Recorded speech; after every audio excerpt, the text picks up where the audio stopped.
नमस्कार दोस्तों, आप सभी का स्वागत है। आज हम आपके लिए लेकर आए हैं प्राचीन भारत के इतिहास का मास्टर वीडियो। और ये मास्टर वीडियो किससे है? एनसीईआरटी सार से है। महेश बर्नवाल जी की प्रसिद्ध पुस्तक है एनसीईआरटी सार संग्रह।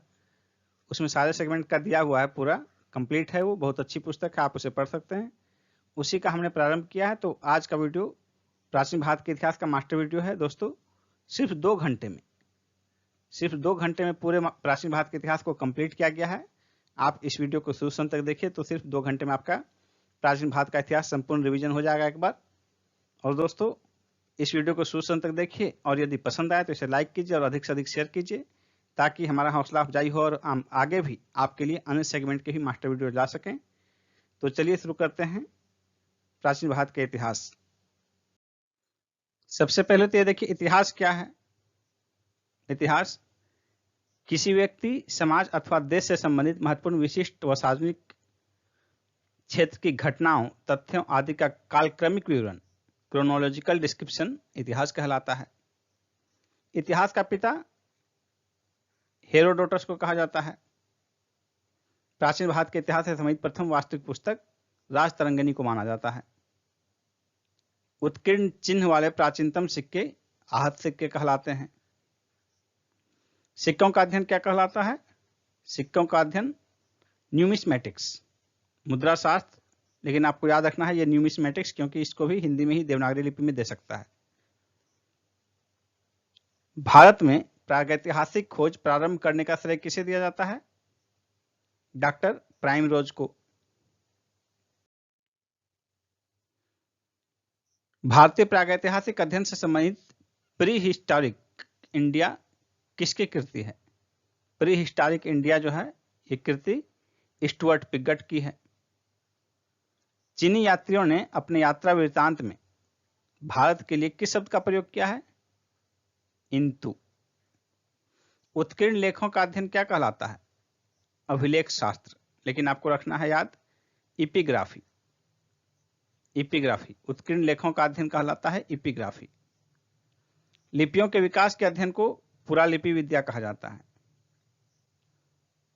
सर्वप्रथम भारतवर्ष के नाम का उल्लेख हाथी गुम्फा अभिलेख से प्राप्त होता है। प्राचीन भारत का सर्वप्रथम सुनियोजित इतिहास विंसेंट स्मिथ, वी स्मिथ ने तैयार किया था। देखिए, इतिहास का काल के अनुसार वर्गीकरण: प्रागैतिहासिक काल, आद्य ऐतिहासिक काल, ऐतिहासिक काल। अंग्रेजी में भी ध्यान रखिए, pre historic period, proto historic period और हिस्टोरिकल पीरियड। अब ये किसे कहा जाता है प्रागैतिहासिक काल? देखिए, इसमें पुरातात्विक साक्ष्य अध्ययन का एकमात्र स्रोत होता है, क्योंकि इसका लिखित साक्ष्य उपलब्ध नहीं होता है। तीनों में अंतर समझने का प्रयास कीजिए। लिखित साक्ष्य उपलब्ध नहीं रहता है। इसका लिखित साक्ष्य तो उपलब्ध है, किंतु पढ़ा नहीं गया है, अपठनीय है।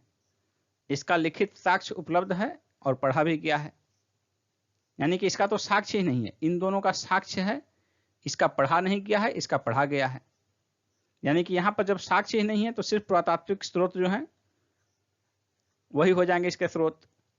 इसमें पुरातात्विक स्रोत ही, इसके भी स्रोत पुरातात्विक स्रोत होंगे, क्योंकि लिखित साक्ष्य तो है लेकिन पढ़ा नहीं गया है लिपि को। इसमें पुरातात्विक और साहित्यिक दोनों स्रोत इसके काम आएंगे, पुरातात्विक और साहित्यिक।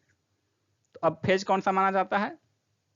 मानव की उत्पत्ति से लेकर 3000 ईस्वी तक का कार्य, 3000 ईस्वी पूर्व तक का कार्य प्रागैतिहासिक काल कहलाता है। अब 3000 ईस्वी पूर्व से 600 ईस्वी पूर्व तक का काल जो है प्रोटो हिस्टोरिक, आदि ऐतिहासिक काल। और 600 ईस्वी पूर्व से, जो कि बौद्ध और जैन धर्म के उद्भव का समय है, उस समय से लेकर आगे तक का काल साहित्यिक स्रोत पढ़ा गया है, तो ऐतिहासिक काल कहलाता है। प्राचीन भारतीय इतिहास को जानने के लिए जिन स्रोतों का प्रयोग किया गया था उनमें प्रमुख कौन है? धार्मिक ग्रंथ, ऐतिहासिक ग्रंथ, पुरातात्विक साक्ष्य, विदेशी विवरण। ब्राह्मी लिपि को सर्वप्रथम किसने पढ़ा था? जेम्स प्रिंसेप ने पढ़ा था 1837 ईस्वी में। भारत के प्राचीनतम ग्रंथ वेदों का संकलन करता किसे माना जाता है? महर्षि कृष्ण द्वैपायन व्यास, वेद व्यास को। पौराणिक मान्यता के अनुसार भारत के प्राचीनतम राजा वैवस्वत मनु थे। वायु पुराण का संबंध गुप्त वंश से है। वायु पुराण का संबंध गुप्त वंश से है। कौटिल्य के अर्थशास्त्र से मौर्य वंश के इतिहास की जानकारी प्राप्त होती है। जैन धर्म का प्रारंभिक इतिहास कल्प सूत्र से प्राप्त होता है। और देखिए एक पॉइंट है, भारतीय पुरातत्व सर्वेक्षण आर्कियोलॉजिकल सर्वे ऑफ इंडिया संस्कृति मंत्रालय के अंतर्गत एक संलग्न संगठन है। मत्स्य पुराण आंध्र सातवाहन वंश से संबंधित है। विष्णु पुराण मौर्य वंश से संबंधित है। खरोष्ठी लिपि को दाएं से बाएं की ओर लिखा जाता था, इस ओर से। अभी जो हम लिखते हैं इस ओर से चलते हैं, लेकिन खरोष्ठी लिपि दाएं से बाएं। नारद स्मृति का संबंध गुप्त वंश से है। नारद स्मृति से गुप्त वंश के बारे में जानकारी प्राप्त होती है। स्मृति ग्रंथों में सबसे प्राचीन और प्रमाणिक स्मृति ग्रंथ है मनुस्मृति। शुंग काल का मानक ग्रंथ मनुस्मृति को माना जाता है। स्त्री को पुरुष की अर्धांगिनी शतपथ ब्राह्मण ग्रंथ में माना गया है। स्त्री को पुरुष की अर्धांगिनी। महाभारत का सर्वप्रथम उल्लेख आश्वलायन गृह सूत्र में मिलता है। प्रारंभ में इसमें मात्र 8800 श्लोक यानी 8800 श्लोक थे और इसका नाम जय संहिता था। कुछ समय पश्चात यह बढ़कर 24,000 श्लोक हो गया और भारत नाम से प्रसिद्ध हुआ। अंत में 1 लाख श्लोक होने के कारण इसे सप्तसाहस्त्री संहिता या महाभारत कहा जाने लगा। यानी कि वर्तमान में पूछे कि महाभारत में कितने श्लोक हैं, तो 1 लाख श्लोक हैं महाभारत में। पुरालेख विद्या से अभिप्राय है शिलालेखों का अध्ययन। पुरालेख विद्या। पुरावशेष का महानतम अन्वेषक डार्विन को माना जाता है। डार्विन की प्रसिद्ध रचना है द ओरिजिन ऑफ स्पीसीज।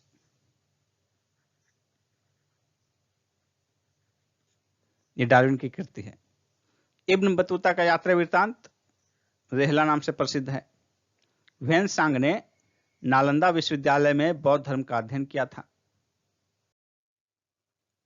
कुछ प्रमुख अभिलेख और किस शासक के शासनकाल के अभिलेख थे उसका सूची आपके सामने है। हाथी गुम्फा अभिलेख किस शासक के समय का है? कलिंग नरेश खारवेल का है। ऐहोल अभिलेख पुलकेशिन द्वितीय का है।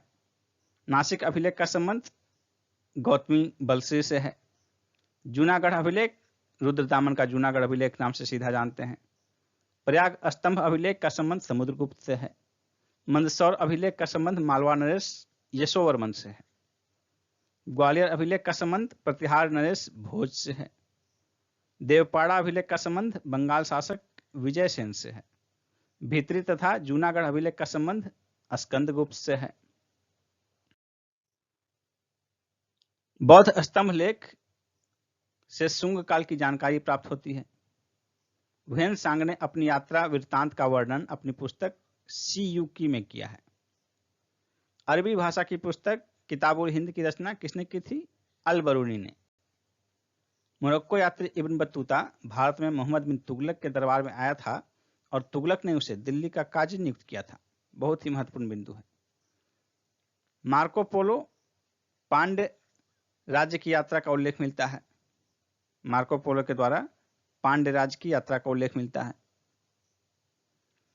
पतंजलि के महाभाष्य से शुंग वंश के इतिहास का पता चलता है।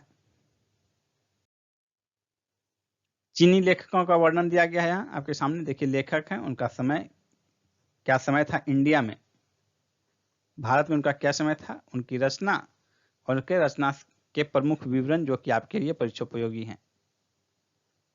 फाहियान 399 से 414 ईस्वी के आसपास भारत में रहा। इसकी रचनाओं में भारत की दशा का विवरण मिलता है। भारत दशा का विवरण इसकी रचना का नाम है। और देखिए फाहियान प्रथम चीनी यात्री था जिसने चंद्रगुप्त द्वितीय विक्रमादित्य के समय भारत की यात्रा की थी। इसने गुप्त काल में वस्तु विनिमय का माध्यम कौड़ी और चंद्रगुप्त मौर्य के राजप्रसाद को देव निर्मित बताया है। ह्वेनसांग 629 से 645 ईस्वी तक भारत में रहा। इसकी रचना है सी युकी जिसका की अर्थ होता है पाश्चात्य संसार का लेख। हर्षवर्धन जो है इसके समय में आया था व्हेनसांग भारत। इसने हर्ष को शिलादित्य की उपाधि से विभूषित किया। इसे यात्रियों का राजकुमार, व्हेनसांग को यात्रियों का राजकुमार, शाक्य मुनि, नीति का पंडित कहा जाता है। इत सिंह के बारे में देखिए, इसका फेज है 373 से 75 ईस्वी। किताब का नाम है प्रसिद्ध बौद्ध भिक्षुओं की आत्मकथा। चीन यात्री यह था जो नालंदा विश्वविद्यालय में अध्ययन किया। एक फैक्ट यहां भी है, सती प्रथा का प्रथम लिखित साक्ष्य 510 ईस्वी के भानुगुप्त के एरन अभिलेख से प्राप्त होता है। यह बहुत ही महत्वपूर्ण बिंदु है। अब देखिए हमारा नेक्स्ट टॉपिक है पाषाण काल। पाषाण काल इसे 3 भाग में बांटते हैं, पूरा पाषाण काल, मध्य पाषाण काल, नवपाषाण काल। नवपाषाण काल को ही उत्तर पाषाण काल भी कहते हैं। इसका फेज देखिए 26 लाख से 9000 ईस्वी पूर्व, 9000 ईस्वी पूर्व से 4000 ईस्वी पूर्व, 4000 ईस्वी पूर्व से 2500 ईस्वी पूर्व। अब इसमें पूरा पाषाण काल को भी 3 भाग में, निम्न पूरा पाषाण काल, मध्य पूरा पाषाण काल और उच्च पूरा पाषाण काल में विभाजित किया जा सकता है। और उनके कालक्रम का विभाजन इस प्रकार किया गया है।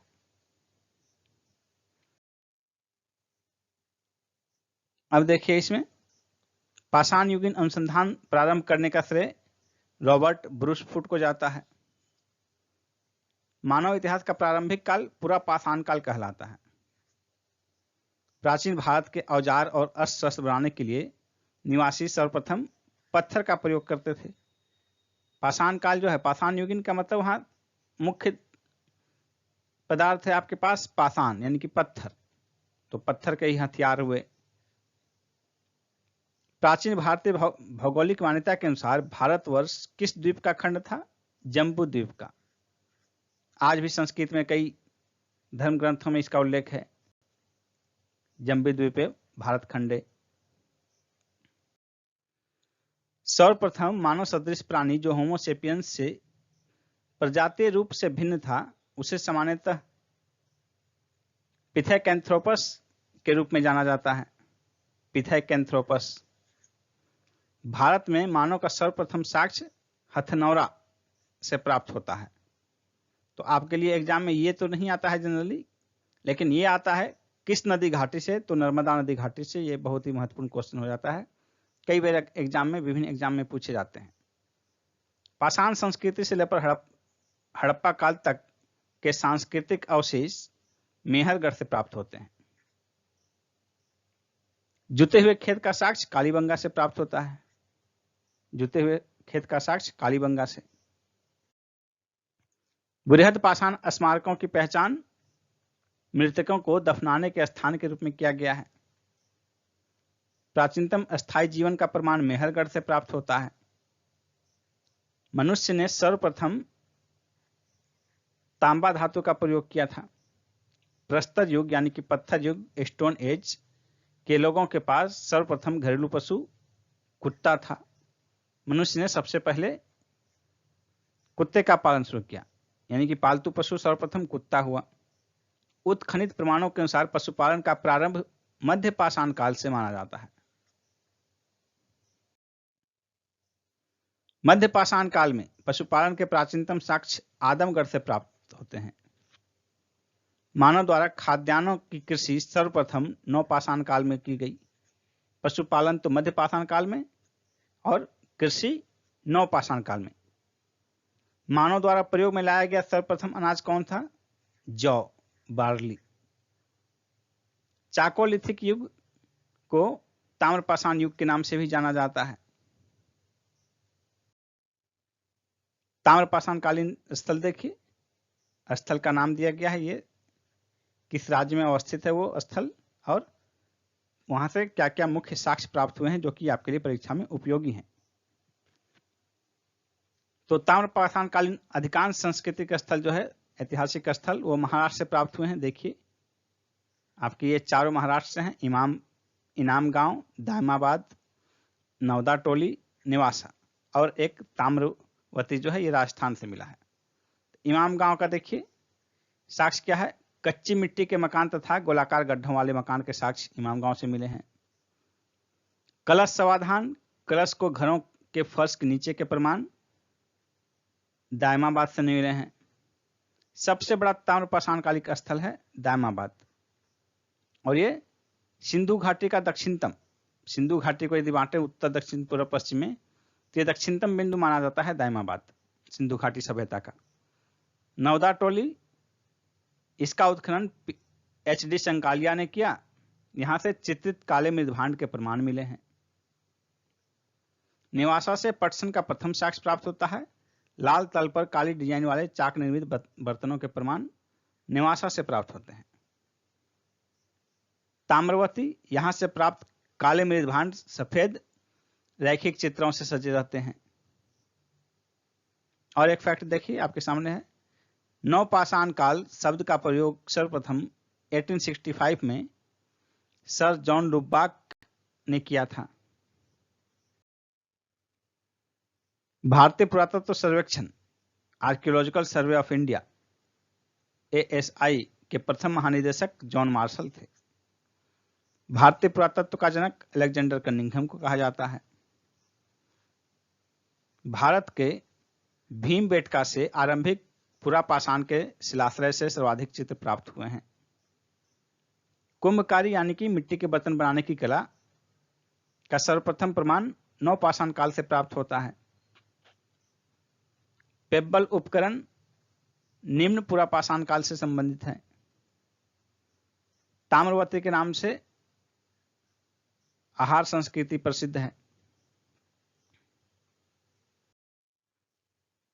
माइक्रोलिथिक औजार मध्य पाषाण काल से संबंधित है। बेलन घाटी से प्राप्त औजार निम्न पुरापाषाण काल से संबंधित है।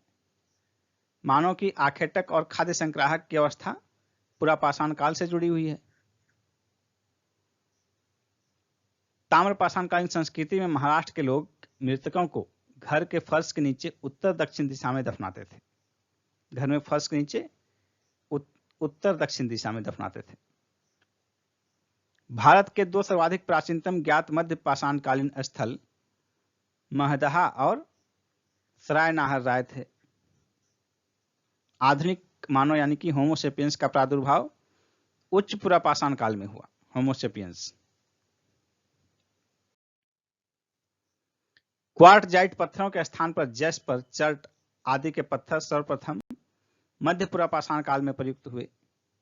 अग्नि का उपयोग करना मानव ने नवपाषाण काल में सीखा। कृषि भी नवपाषाण काल में, पशुपालन मध्य पाषाण काल में। भारत में जीवाश्म का एकमात्र प्रमाण शिवालिक पहाड़ी से मिलता है। भारतीय उपमहाद्वीप में कृषि के प्राचीनतम साक्ष्य मेहरगढ़ से प्राप्त हुए हैं। कपास के भी प्राचीनतम साक्ष्य मेहरगढ़ से ही प्राप्त हुए हैं। हड्डी निर्मित उपकरण सराय नाहर राय से प्राप्त हुए हैं। गरिक मृदभांड पात्र का नामकरण हस्तिनापुर में हुआ था। सिंधु घाटी सभ्यता के मुख्य स्थल मोहनजोदड़ो, चुनहुदरो, सुतका-गेंडोर, हड़प्पा, कोटदीची ये सभी वर्तमान में पाकिस्तान में है। कुछ नवपाषाणकालीन स्थल देखते हैं। स्थल वो किस राज्य में है या कहाँ स्थित हैं और उनसे क्या क्या मुख्य तथ्य प्राप्त हुए हैं, साक्ष्य प्राप्त हुए हैं। बुर्जुहम वर्तमान में कश्मीर के क्षेत्र में है। यहाँ पर कब्रों में मालिक के साथ कुत्ते दफनाने का साक्ष्य प्राप्त हुआ है बुर्जुहम से।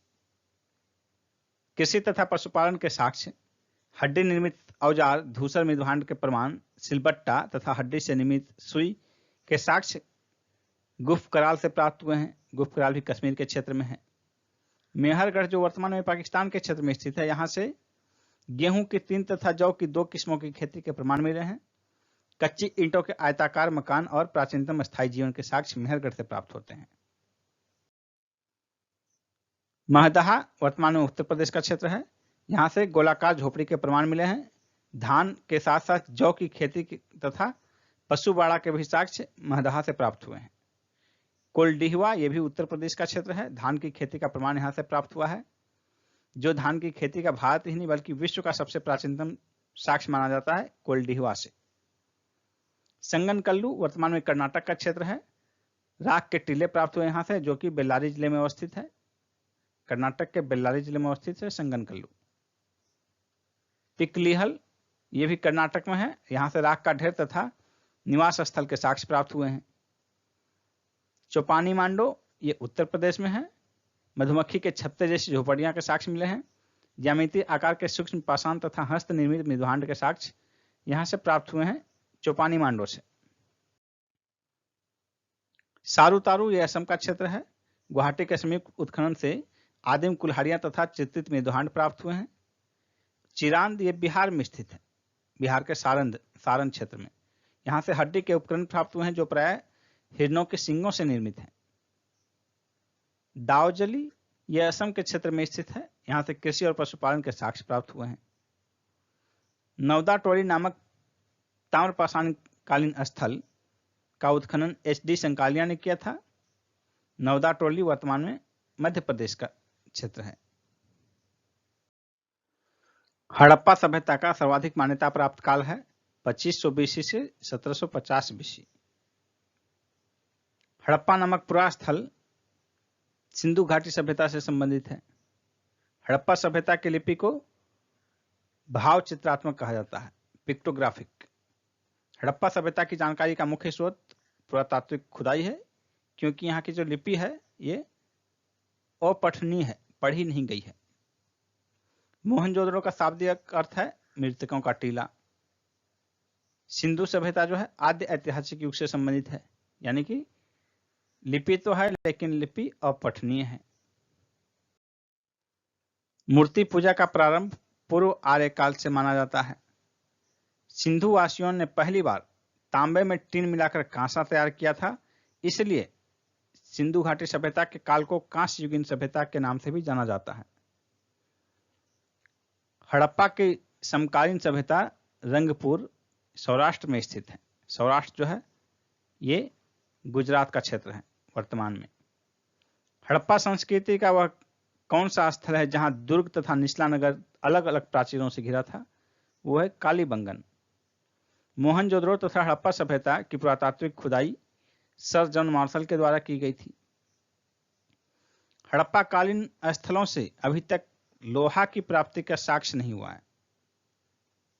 किसी भी स्थल से लोहा की प्राप्ति का कोई साक्ष्य नहीं मिला है। सिंधु घाटी सभ्यता के लोग मातृ देवी की पूजा करते थे। उत्खनित प्रमाणों के अनुसार सिंधु घाटी सभ्यता का स्थल बनावली, जो कि हरियाणा में स्थित है, घग्गर तथा उसकी सहायक नदियों की घाटी में स्थित है। धौलावीरा नामक पुरातात्विक स्थल वर्तमान में गुजरात में है। इसके अतिरिक्त लोथल, जो कि बंदरगाह नगर था सिंधु घाटी सभ्यता का, यह भी गुजरात में स्थित है। हड़प्पा संस्कृति के संदर्भ में शैलकृत स्थापत्य के प्रमाण धौलावीरा से प्राप्त हुए हैं। हड़प्पा कालीन मुहरों का सर्वाधिक प्रचलित आकार वर्गाकार था। वर्गाकार यानी कि मतलब ये हो गया लंबाई चौड़ाई बराबर की स्थिति, वर्गाकार। हड़प्पा संस्कृति की मुहरों पर घोड़े का अंकन नहीं मिला है। आधुनिक देवनागरी लिपि का प्राचीन रूप ब्राह्मी लिपि था। विश्व के सबसे पहले कपास की खेती का आरंभ जो है भारत से माना जाता है। सिंधु घाटी सभ्यता के समकालीन मिस्र की सभ्यता नील नदी के तट पर विकसित हुई थी। भारत में सिंधु नदी घाटी के तट पर और मिस्र में नील नदी घाटी के तट पर। नील नदी को मिस्र का उपहार भी कहा जाता है। सिंधु घाटी सभ्यता से संबंधित वृषभ मुद्रा मोहनजोदड़ो से प्राप्त हुई है। मृण पट्टिका पर उत्कीर्ण सिंह युग देवता का मुहर कालीबंगन से प्राप्त हुआ है। लेखन कला की प्रणाली विकसित करने वाली प्रथम प्राचीन सभ्यता सुमेरियन सभ्यता थी। सिंधु घाटी सभ्यता गैर आर्य सभ्यता थी, क्योंकि यह नगरीय सभ्यता थी, जबकि आर्य मुख्यतः कृषि पर आश्रित थे। सिंधु घाटी सभ्यता को गैर आर्य सभ्यता कहा जाता है, क्योंकि आर्य सभ्यता जो है वो कृषक सभ्यता मानी जाती थी, जबकि सिंधु घाटी सभ्यता कृषक नहीं, ग्रामीण नहीं, नगरीय सभ्यता मानी जाती है इसके कारण। और यहाँ कृषि से मुख्य था व्यापार। सिंधु घाटी सभ्यता को आर्यों से पूर्व की सभ्यता रखे जाने का महत्वपूर्ण कारण क्या है? मृद भांड। भारत में किस प्रकार के मृद भांड द्वितीय नगरीकरण के प्रारंभ के प्रतीक माने गए हैं? इसका आंसर होगा उत्तरी काले पॉलिशकृत मृद भांड। भारत में चांदी की उपलब्धता का प्राचीनतम साक्ष्य हड़प्पा सभ्यता से प्राप्त हुआ है। हड़प्पा काल में मुद्राओं का निर्माण मुख्यतः शैल खड़ी से किया जाता था। लोथल को लघु हड़प्पा, लघु मोहनजोदड़ो भी कहा जाता है। इसके पूर्वी भाग में एक गोदीवाड़ा का साक्ष्य मिला है। लोथल कहाँ है? वर्तमान में गुजरात में है। गोदीवाड़ा यानी कि डॉकयार्ड, ये जो है बंदरगाह नगर था।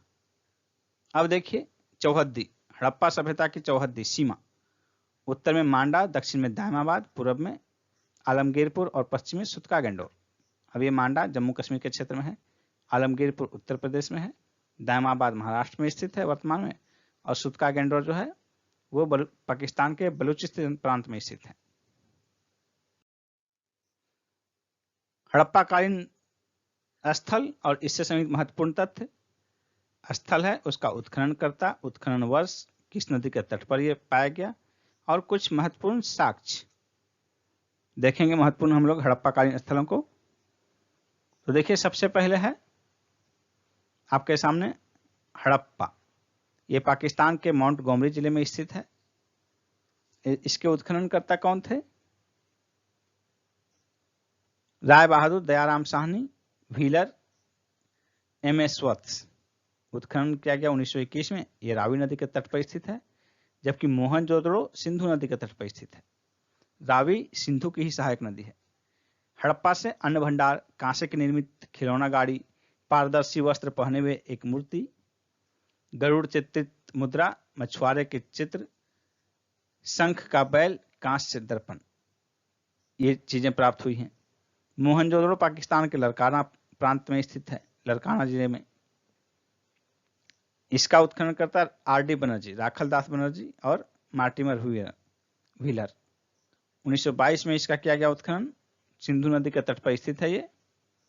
और इससे प्राप्त प्रमुख साक्ष्य देखिए, विशाल स्नानागार, पुरोहितों का आवास, महाविद्यालय, 16 मकानों का बैरक, कांच से निर्मित नग्न महिला मूर्ति, दाढ़ी वाले पुजारी की मूर्ति, चमकते हुए बंदर का चित्र, एक श्रृंगी पशुओं वाली मुद्राएं, ये सभी चीजें प्राप्त हुई हैं मोहनजोदड़ो से। लोथल वर्तमान में गुजरात के अहमदाबाद जिले में स्थित है, बंदरगाह नगर था ये। रंगनाथ राव इसके उत्खननकर्ता। 1955-1962 उत्खनन वर्ष। ये भोगवा नदी के तट पर माना जाता है और ये बंदरगाह नगर था। बंदरगाह, इसी कारण यहाँ डॉकयार्ड मिला है।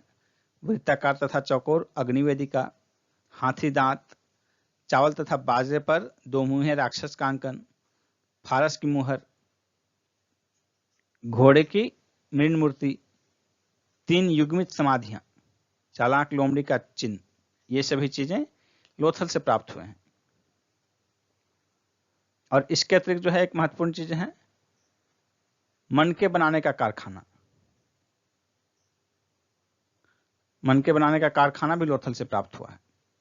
चुनहुदड़ो पाकिस्तान के सिंध प्रांत में स्थित है वर्तमान में।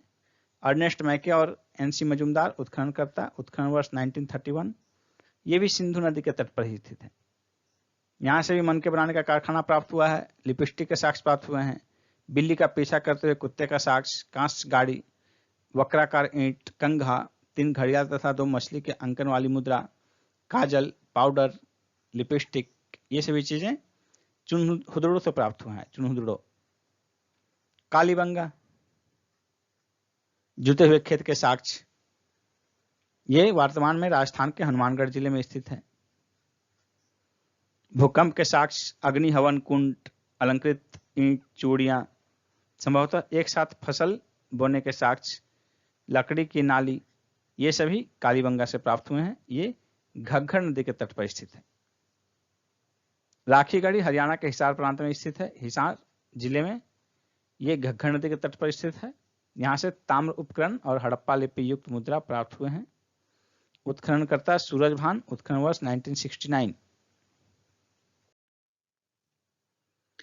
कोटदीची पाकिस्तान के खैरपुर में स्थित है।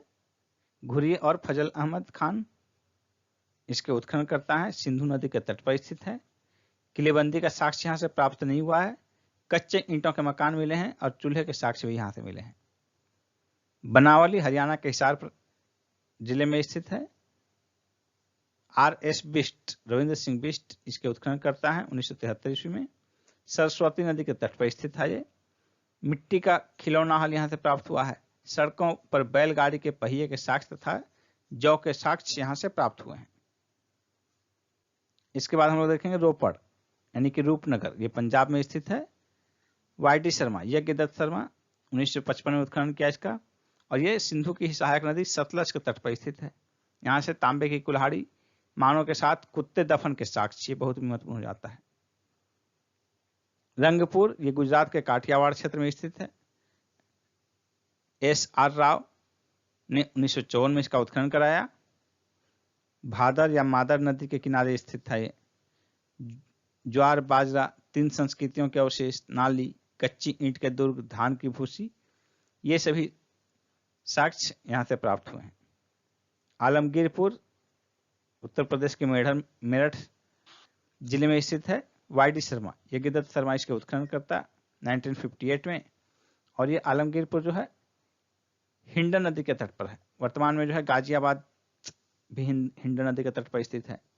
यहाँ से मृत भांडों पर रंगीन चित्रकारी के साक्ष्य प्राप्त हुए हैं आलमगीरपुर से।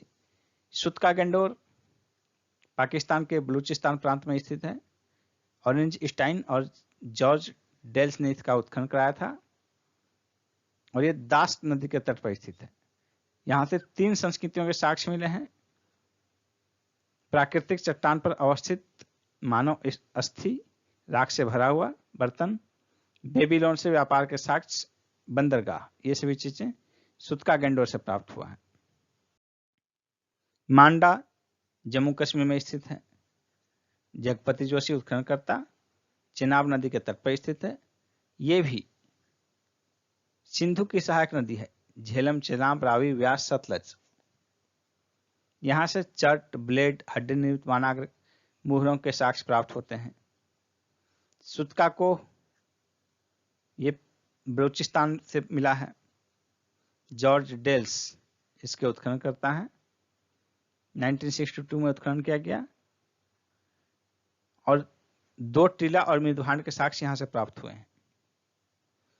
सुतकोटदा गुजरात में स्थित है। ये भी जगपति जोशी ने इसका उत्खनन कराया था 1964 में। कलश समाधान यानी कि युगल कलश समाधान जो है, इसके अतिरिक्त घोड़े की हड्डी और तराजू का पड़ला, ये सभी चीजें यहां से प्राप्त हुई हैं। और एक खास बात यह है कि हड़प्पा सभ्यता में विनिमय का माध्यम वस्तु विनिमय प्रणाली बार्टर सिस्टम को माना जाता है। वेद का शाब्दिक अर्थ ज्ञान है। सर्वाधिक प्राचीन वेद ऋग्वेद है। आर्य शब्द श्रेष्ठ वंश को इंगित करता है। ऋग्वेद में कुल 10 मंडल और 1028 सूक्त हैं। त्रयी नाम से जाना जाता है तीनों वेदों को, ऋग्वेद, सामवेद और यजुर्वेद। त्रयी। यज्ञ संबंधी विधि विधानों की जानकारी यजुर्वेद से प्राप्त होती है। 4 वेदों में से अथर्ववेद में जादुई माया और वशीकरण का वर्णन है। उपनिषद भारतीय दर्शन परंपरा पर आधारित है। ऋग्वेद का 9वां मंडल पूर्णतः सोम देवता को समर्पित है। आध्यात्म ज्ञान से संबंधित नचिकेता और यम का संवाद कठोपनिषद से लिया गया है।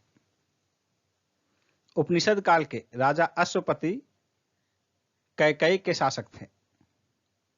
मोक्ष प्राप्ति का साधन की चर्चा उपनिषद से प्राप्त होती है। वैदिक नदी आस्किनी की पहचान वर्तमान में चिनाब नदी से की गई है। प्रारंभिक वैदिक साहित्य में सर्वाधिक बार वर्णित नदी सिंधु है। वैदिक काल में प्रयुक्त प्रमुख शब्द, उसका आधुनिक नाम और उसमें क्या नाम था। तो गाय के लिए अघन्या शब्द का प्रयोग किया गया है, यानी कि जिसका वध न किया जा सके। और विनिमय का साधन था गाय। राजा के लिए गोपा शब्द का प्रयोग हुआ है। अतिथि गोहंता या गोहन। धनी व्यक्ति को गोमत कहा गया है। युद्ध के लिए गविष्ठ या गेसु या गम्य, इन शब्दों का इस्तेमाल किया गया है। पुत्री को दुहिता कहा गया है। अनाज को धान्य, धान्य शब्द आज भी इस्तेमाल होता है अनाज के लिए। मरुस्थल शब्द के लिए जो है धनु का इस्तेमाल हुआ है, धनु। उपजाऊ भूमि को उर्वरा। पशुचारण योग्य भूमि खिल्ली। हल से बनी नालियां के लिए सीता शब्द का प्रयोग हुआ है। सामवेद ऋग्वेद पर आधारित संगीतमय ऋचाओं का संकलन है। वर्ण व्यवस्था का सर्वप्रथम विवरण ऋग्वेद के 10वें मंडल के पुरुष सूक्त में मिलता है। पुरुष सूक्त में मिलता है।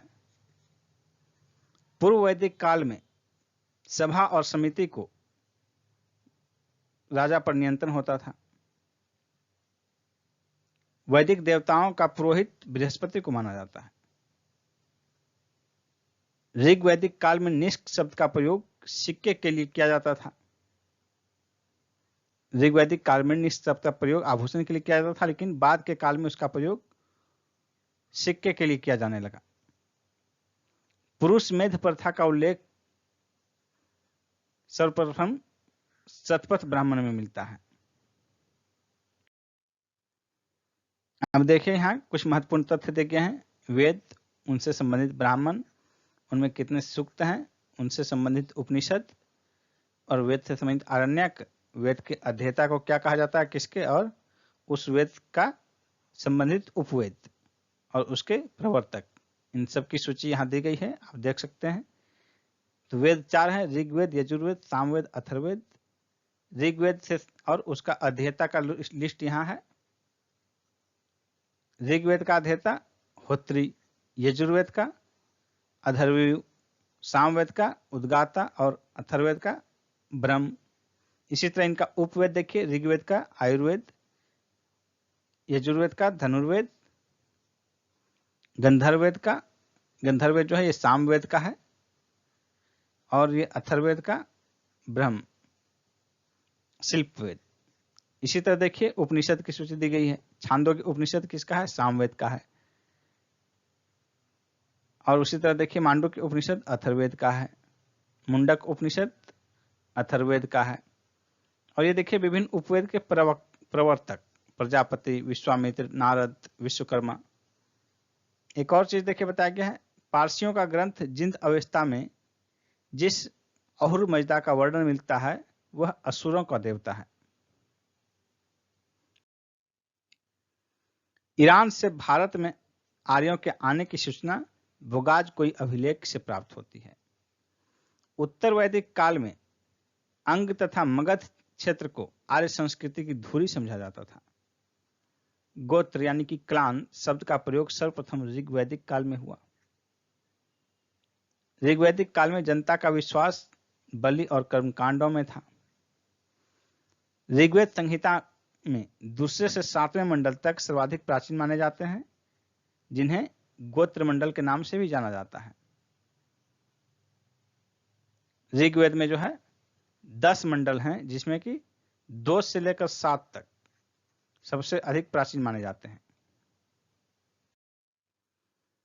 प्रसिद्ध 10 राजा का युद्ध परुष्णी यानी कि रावी नदी के तट पर लड़ा गया था।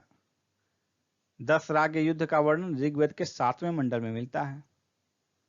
आर्य के जीविकोपार्जन का मुख्य स्रोत क्या था, पशुपालन और कृषि, यानी कि पशुपालन प्राइमरी था, कृषि सेकेंडरी। ऋग्वेद में उल्लिखित यव शब्द किस कृषि उत्पाद के लिए प्रयुक्त किया गया था, जौ के लिए, बार्ली के लिए। वैदिक युग में प्रचलित लोकप्रिय शासन प्रणाली को क्या कहा जाता है, कौन सी शासन प्रणाली प्रचलित थी वैदिक युग में, वंशानुगत राजतंत्र प्रणाली। आयुर्वेद अर्थात जीवन का विज्ञान का उल्लेख सर्वप्रथम अथर्ववेद में मिलता है। अथर्ववेद में सभा और समिति को प्रजापति की 2 पुत्रियां कहा गया है। गायत्री मंत्र का उल्लेख ऋग्वेद के 3 मंडल में मिलता है। वर्ण व्यवस्था का उल्लेख ऋग्वेद के 10वें मंडल में मिलता है, पूर्व सूक्त में। ऋग्वेद में युद्ध का देवता कहा गया है इंद्र को। पूर्व वैदिक आर्यों में सर्वाधिक लोकप्रिय देवता इंद्र थे। गायत्री मंत्र की रचना किसे किया? विश्वामित्र ने किया। विश्वामित्र को गायत्री मंत्र का रचयिता माना जाता है। श्रीमद् भगवद गीता मूल रूप से संस्कृत में लिखी गई थी। सत्यमेव जयते मुंडकोपनिषद से लिया गया है। ऋग्वैदिक नदियां, उनके प्राचीन नाम और वर्तमान में क्या नाम है, इसका लिस्ट दिया गया आपके सामने। जैसे कि झेलम का प्राचीन नाम वितस्ता, व्यास का विपाशा, घग्घर इसका त्रिशद्वती, कुर्रम कुभ्रू, काबुल नदी का प्राचीन नाम कुंभा, गंडक का प्राचीन नाम सदानीरा, चेनाब का औस्किनी, सतलज का सतुद्री, गोमती का गोमल, सिंधु नदी सिंधु, घग्घर सरस्वती नदी भी कहा जाता है, सोहन सुषोमा, स्वात सुवास्तु, ये सभी प्राचीन नाम थे। ऋग्वेद की मूल लिपि ब्राह्मी थी। जीविकोपार्जन हेतु वेद वेदांग पढ़ाने वाले अध्यापक को उपाध्याय कहा जाता था। राजा की उत्पत्ति का सिद्धांत किस ब्राह्मण ग्रंथ में मिलता है? ऐत्रेय ब्राह्मण में। स्थूल सूत्र ज्यामिति से संबंधित पुस्तक है। अष्टोमा सदगमय वाक्यांश बृहदारण्यक उपनिषद से लिया गया है। चरक संहिता नामक पुस्तक चिकित्सा से संबंधित है। याज्ञवल्क्य गार्गी संवाद का उल्लेख बृहदारण्यक उपनिषद में मिलता है। वैदिक काल में लंबे समय तक अविवाहित रहने वाली कन्या को अमाजु कहा जाता था। वैदिक काल में द्विज श्रेणी में शामिल थे ब्राह्मण, क्षत्रिय और वैश्य। द्विज का अर्थ होता है दूसरा जन्म, रीबर्थ, और ये जनेऊ संस्कार से माना जाता है कि दूसरा जन्म हुआ। यानी इससे स्पष्ट है कि जो चौथा वर्ण है शूद्र, जो कि द्विज के अंतर्गत नहीं है, उसका दूसरा जन्म नहीं हुआ, यानी कि उसे जनेऊ संस्कार का अधिकार नहीं था। ऋग्वेद में सरस्वती नदी को सर्वाधिक पवित्र बताया गया है तथा इसे नदीतमा तथा नदियों की माता की संज्ञा दी गई है सरस्वती नदी को। जैन धर्म में शुरू करते हैं हम लोग। जैन धर्म के संस्थापक कौन थे? ऋषभदेव आदिनाथ। तीर्थंकर शब्द जैन धर्म से संबंधित है। अनेकांतवाद का मूल सिद्धांत जो है जैन धर्म से संबंधित है। जैन धर्म में कर्म परमाणुओं का पूर्ण विनाश को सूचित करने वाली अवस्था निर्जरा कहलाती है, जो कि मोक्ष प्राप्ति करने के विभिन्न चरणों में से एक चरण है। जैन धर्म में संवर का क्या अभिप्राय है? जीव की ओर नए कर्म प्रवाह का रुक जाना, संवर, यह भी मोक्ष की प्रक्रिया का एक चरण है।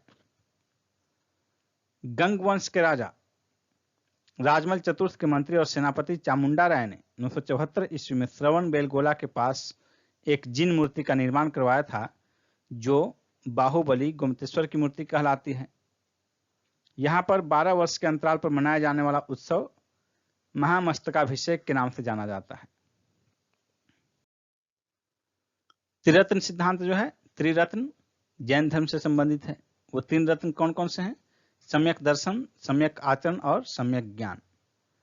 आजीवक संप्रदाय के संस्थापक मोखली गोसाल थे। अनुव्रत सिद्धांत का संबंध जैन धर्म से है।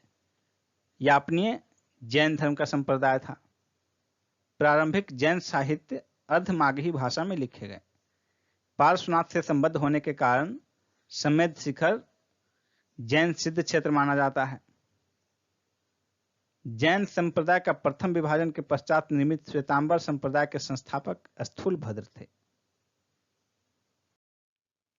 विभिन्न जैन संगीति देखिए।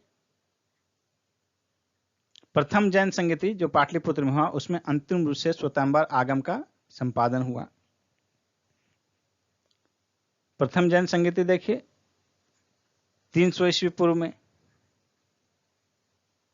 पाटलिपुत्र में हुआ। स्थूलभद्र के नेतृत्व में। और द्वितीय संगति जो है 512 ईस्वी में वल्लभी गुजरात में है और इसके अध्यक्ष थे क्षमा श्रवण। जैन तीर्थंकरों का क्रम का में अंतिम जो है महावीर स्वामी थे। अंतिम का मतलब 24वें। महावीर स्वामी जैन धर्म के अंतिम और 24वें तीर्थंकर थे, जिनका जन्म 540 ईस्वी पूर्व में वैशाली के कुंड ग्राम के निकट हुआ था और ये बिहार में स्थित है। इनके पिता सिद्धार्थ वज्जी संघ के ज्ञात्रिक कुल के प्रधान थे, ज्ञात्रिक क्षत्रिय कुल के, कुंडग्राम। माता त्रिशला जो है ये लिच्छवी नरेश चेटक की बहन थी। महावीर के बचपन का नाम था वर्धमान। महावीर की पत्नी का नाम था यशोदा। ये कुंडीय गोत्र के राजा समरवती की कन्या थी। महावीर की पुत्री का नाम था प्रियदर्शना या अन्नोजना भी कहा जाता है, अन्नोजा। महावीर की प्रमुख उपाधि केवलिन, कैवल्य सर्वोच्च ज्ञान प्राप्ति होने वाला व्यक्ति। जिन भी कहा जाता है जिसका अर्थ है विजेता। निर्ग्रंथ भी कहा जाता है जिसका अर्थ है बंधन रहित। और अरहत भी कहा जाता है जिसका अर्थ है पूज्य। निर्वाण प्राप्ति देखिए, महावीर स्वामी को पावापुरी राजगिरी में हुआ 72 वर्ष की अवस्था में 468 ईस्वी में शस्तिपाल के यहाँ, जो कि मल्ल गणराज का प्रधान का शासित क्षेत्र था शस्तिपाल। स्यादवाद सिद्धांत जैन धर्म से संबंधित है, जिसमें कहा जाता है कि कोई भी विचार पूर्ण नहीं है, इसलिए सभी विचार के आगे स्याद यानी कि शायद शब्द लगाने का निर्देश दिया गया है कि शायद ये ऐसा है या शायद ये ऐसा नहीं है। इससे उसकी सत्यता बनी रहती है। और इसी से जुड़ा हुआ है सप्तभंगी नय। सप्तभंगी नय ये भी जो है जैन धर्म का ही है विचार। उत्तर प्रदेश में स्थित कौशाम्बी बौद्ध और जैन धर्मों का दोनों का प्रसिद्ध तीर्थस्थल है। 16 महाजनपदों का उल्लेख जैन ग्रंथ भगवती सूत्र में मिलता है। बराबर की गुफाओं को निर्मित इसलिए किया गया था ताकि आजीविकों के वास के लिए। पार्श्वनाथ द्वारा प्रतिपादित 4 महाव्रतों में महावीर स्वामी ने 5वां जोड़ा ब्रह्मचर्य। 4 महाव्रत क्या थे? अहिंसा, सत्य, अस्तेय, अपरिग्रह। ये 4 थे, जिसमें ब्रह्मचर्य 5वां जो है ये महावीर स्वामी ने जोड़ा और इसके बाद ये कहा जाने लगा पंच महाव्रत। जैन ग्रंथ कल्पसूत्र के रचयिता थे भद्रबाहु। जैन मूर्ति पूजा का प्राचीनतम प्रमाणिक अभिलेख हाथी गुम्फा अभिलेख से प्राप्त होता है। जैन संप्रदाय के विभाजन के बाद स्थूल भद्र के अनुयायी श्वेतांबर कहलाए, जबकि भद्रबाहु के अनुयायी दिगंबर कहलाए। हम लोग बौद्ध धर्म के अंतर्गत देखते हैं महाबुद्ध की शिक्षाएं सर्वप्रथम त्रिपिटक के रूप में संकलित की गई। महाभिनिष्क्रमण का तात्पर्य है बुद्ध का गृह त्याग। बुद्ध के गृह त्याग की घटना को महाभिनिष्क्रमण कहा जाता है। बुद्ध को ईश्वर के रूप में पूजने वाले बौद्ध संप्रदाय महायान थे। द्वितीय बौद्ध संगति में बौद्ध संघ स्थविरवादी और महासंघिक 2 भागों में विभाजित हो गया। बौद्ध मत में उपसंपदा पद का तात्पर्य है बौद्ध भिक्षु के धर्म परिवर्तन की अंतिम अवस्था। भगवान बुद्ध उदयन के शासनकाल में कौशाम्बी आए थे। बौद्ध धर्म में शून्यवाद तथा विज्ञानवाद जैसी दार्शनिक पद्धतियों का उदय हुआ, जिसका प्रभाव शंकराचार्य के दर्शन पर भी पड़ा। इसी कारण शंकराचार्य को प्रच्छन्न बौद्ध की उपमा दी जाती है। यानी कि शून्यवाद और विज्ञानवाद का संबंध बौद्ध धर्म से है। बौद्ध धर्म में 4 आर्य सत्य बताए गए हैं: दुख, दुख समुदाय, दुख निरोध गामिनी प्रतिपदा।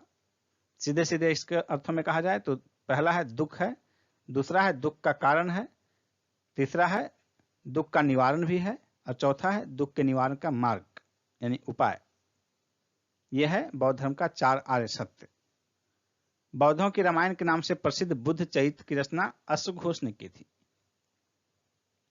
अशोक के रुमिनदई स्तंभ अभिलेख में इस परंपरा की पुष्टि होती है कि गौतम बुद्ध का जन्म लुम्बिनी में हुआ था। बौद्ध धर्म के महायान तथा हीनयान संप्रदायों में सर्वाधिक मौलिक अंतर है देवी देवताओं की पूजा। बुद्ध की सर्वाधिक मूर्तियों का निर्माण गांधार शैली में हुआ था, जबकि संभवतः बुद्ध की प्रथम प्रतिमा मथुरा कला शैली में बनाई गई थी। भारतीय कला में बुद्ध के जीवन की किस घटना का चित्रण मृग सहित चित्र में दिखाया गया है? इसका आंसर होगा प्रथम उपदेश। बोध गया के महाबोधि मंदिर का संबंध गौतम बुद्ध के जीवन की जिस महत्वपूर्ण घटना से है वह है उनकी ज्ञान प्राप्ति, बोधि। बुद्ध का उपदेश जो है आचरण की शुद्धता और पवित्रता से संबंधित है। अब महात्मा बुद्ध से संबंधित देखिए कुछ महत्वपूर्ण जानकारी। महात्मा बुद्ध का जन्म हुआ था 563 ईस्वी पूर्व में, लुम्बिनी वन में हुआ था, जो कि कपिलवस्तु में, वर्तमान ये क्षेत्र नेपाल में है। इनके पिता का नाम शुद्धोधन था, जो कि शाक्यों के राज्य कपिलवस्तु के शासक थे। इनकी माता महामाया देवी कोलिया गणराज्य की पुत्री थी। इनके बचपन का नाम सिद्धार्थ था और इनका गोत्र गौतम। इनका पालन पोषण इनकी विमाता, जो कि इनकी मौसी भी थी, प्रजापति गौतमी, इन्होंने किया था, क्योंकि इनके बचपन में ही इनकी माता की मृत्यु हो गई थी। इनकी पत्नी का नाम यशोधरा था, जो कि कोलिया गणराज्य की राजकुमारी थी। इनके पुत्र का नाम राहुल, सारथी का नाम चन्ना और घोड़ा का नाम कंथक था। इनका ज्ञान प्राप्ति स्थल गया, जो कि वर्तमान में बोध गया क्षेत्र है, वह निरंजना नदी के तट पर स्थित था। वर्तमान में इसका नाम क्या है? निरंजना नदी का नाम फल्गु। ज्ञान प्राप्ति से संबंधित घटना को संबोधि कहा गया है। प्रथम उपदेश ऋषि पत्तन में दिए, सारनाथ में। इनका शिष्य थे, प्रमुख शिष्य थे आनंद और उपाली। आनंद के कहने पर ही भगवान बुद्ध ने संघ में महिलाओं के प्रवेश को अनुमति प्रदान की। प्रचार के प्रमुख स्थल थे शाक्य, काशी, मगध, अंग, मल, वज्जी और कौशल राज्य। इनका महापरिनिर्वाण यानी कि मृत्यु, जीवन का अंत जो है 883 ईस्वी पूर्व में 80 वर्ष की आयु में वैशाख पूर्णिमा के दिन हुआ, उत्तर प्रदेश के कुशीनगर में। बुद्ध के जीवन काल में ही उनका चचेरा भाई देवदत्त संघ का प्रमुख बनना चाहता था। भारत में मूर्ति पूजा की नींव बौद्ध धर्म ने रखी और सर्वप्रथम बुद्ध की मूर्तियों का ही पूजन प्रारंभ हुआ था भारत में। नालंदा विश्वविद्यालय की स्थापना गुप्त काल में हुई थी। अष्टांगिक मार्ग की संकल्पना धर्मचक्र प्रवर्तन से संबंधित है। अष्टांगिक मार्ग जो है बौद्ध धर्म में मोक्ष प्राप्ति का मार्ग है। अष्टांगिक मार्ग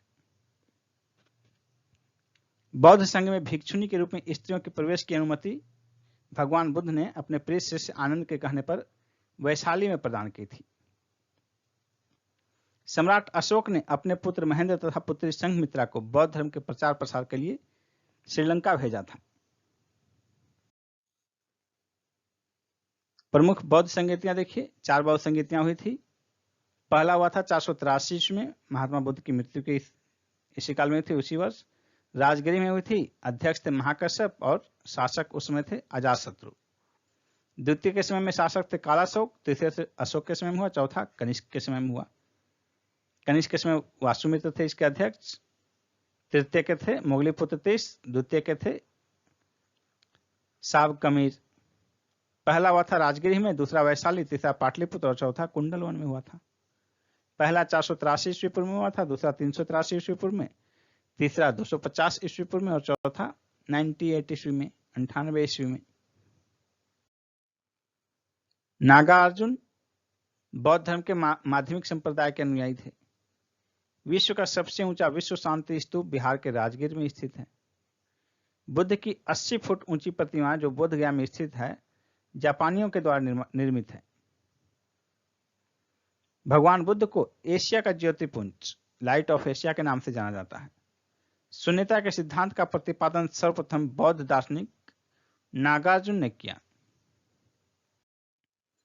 नव नालंदा महाविहार ये पाली अनुसंधान संस्थान के लिए विख्यात है। ये बीपीएससी में आया हुआ क्वेश्चन है। बौद्ध तथा जैन दोनों ही धर्म कर्म तथा पुनर्जन्म के सिद्धांत में विश्वास करते हैं। गौतम बुद्ध को एक देवता का स्थान कनिष्क के शासनकाल में प्राप्त हुआ। बुद्ध की खड़ी प्रतिमा जो है कुषाण काल में बनाई गई। प्रथम शताब्दी ईस्वी में भारतीय बौद्ध भिक्षुक नागार्जुन को चीन भेजा गया था। त्रिपिटक का देखिए विवरण। 3 पिटक हैं जिन्हें त्रिपिटक कहता है। सुत्त पिटक, विनय पिटक, अभिधम पिटक। स्वरूप क्या है? ये पिटकों में सबसे बड़ा है। सुत्त पिटक, विनय पिटक सबसे छोटा है और अभिधम पिटक दोनों के बीच में स्थित है। सुत्त पिटक बुद्ध के उपदेशों तथा संवादों का संकलन है। विनय पिटक में बौद्ध संघ के आचार विचार तथा नियम निषेध का संकलन किया गया है। अभिधम पिटक में बुद्ध के आध्यात्मिक तथा दार्शनिक विचारों का संकलन किया गया है। बुद्ध के जीवन पर जिन 4 दृश्यों का सर्वाधिक प्रभाव पड़ा वे 4 दृश्य थे: वृद्ध व्यक्ति, बीमार व्यक्ति, मृतक और प्रसन्नचित्त सन्यासी। मगध के राजा बिंबिसार ने बुद्ध के निवास के लिए वेलुवन नामक महाविहार बनवाया था। बौद्ध संघ में प्रवेश करने वाली प्रथम महिला बुद्ध की विमाता प्रजापति गौतमी थी। बुद्ध ने अपने जीवन की अंतिम वर्षा ऋतु वैशाली में व्यतीत की थी। संसार अस्थिर और क्षणिक है, यह मान्यता बौद्ध धर्म से संबंधित है और इसी से संबंधित उनका दार्शनिक सिद्धांत है क्षणिकवाद। और क्षणिकवाद के समर्थन में वो दीप शिखा और नदी की धारा का उदाहरण देते हैं। बुद्ध के जीवन के घटनाएं और उनके प्रतीक चिन्ह, उसका विवरण देखिए आपके सामने है। गर्भ, हाथी प्रतीक है गर्भ का, कमल प्रतीक है जन्म का, पद्म चिन्ह प्रतीक है उनके निर्वाण का, चक्र है प्रथम प्रवचन का, बोधि वृक्ष है ज्ञान प्राप्ति का, सांड है उनके यौवन का प्रतीक, शेर है समृद्धि का प्रतीक, स्तूप है उनकी मृत्यु का प्रतीक, घोड़ा है गृह त्याग का प्रतीक। गांधार कला में बुद्ध को प्रतिबिंबित किया गया है ग्रीक रोमन शैली में। उपोषथ का आचरण कौन करते थे? बौद्ध भिक्षु। महायान बौद्ध धर्म में बोधिसत्व अवलोकितेश्वर को पद्मपाणि के नाम से भी जाना जाता है। भारत का सबसे बड़ा बौद्ध मठ सिक्किम में स्थित है। बौद्ध शब्दावली में धर्मचक्र प्रवर्तन से तात्पर्य है बुद्ध का प्रथम उपदेश। वज्रयान बौद्ध धर्म में बुद्ध की संगिनी को कहा गया था, तारा को।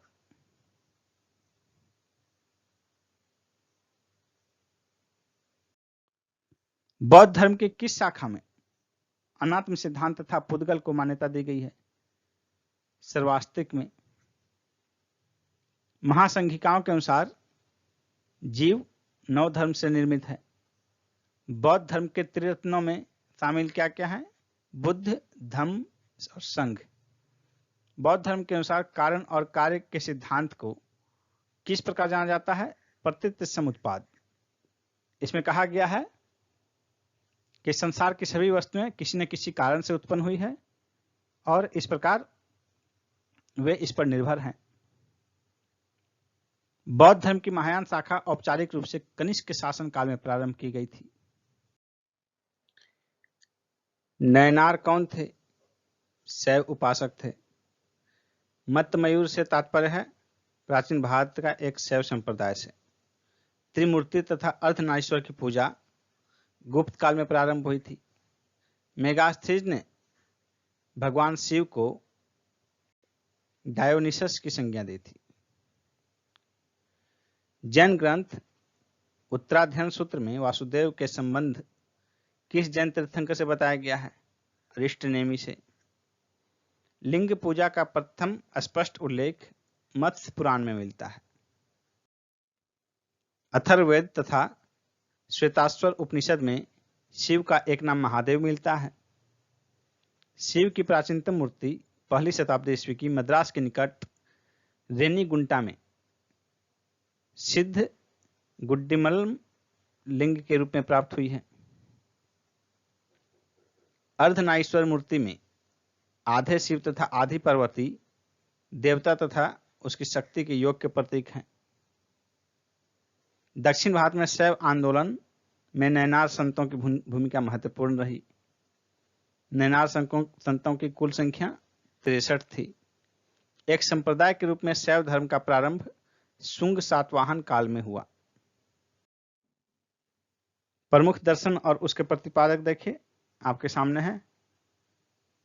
दर्शन उसका आधार क्या था, उसके प्रतिपादक। सांख्य दर्शन आधार सांख्य सूत्र, प्रतिपादक कपिल मुनि। न्याय दर्शन के प्रतिपादक अक्षपाद गौतम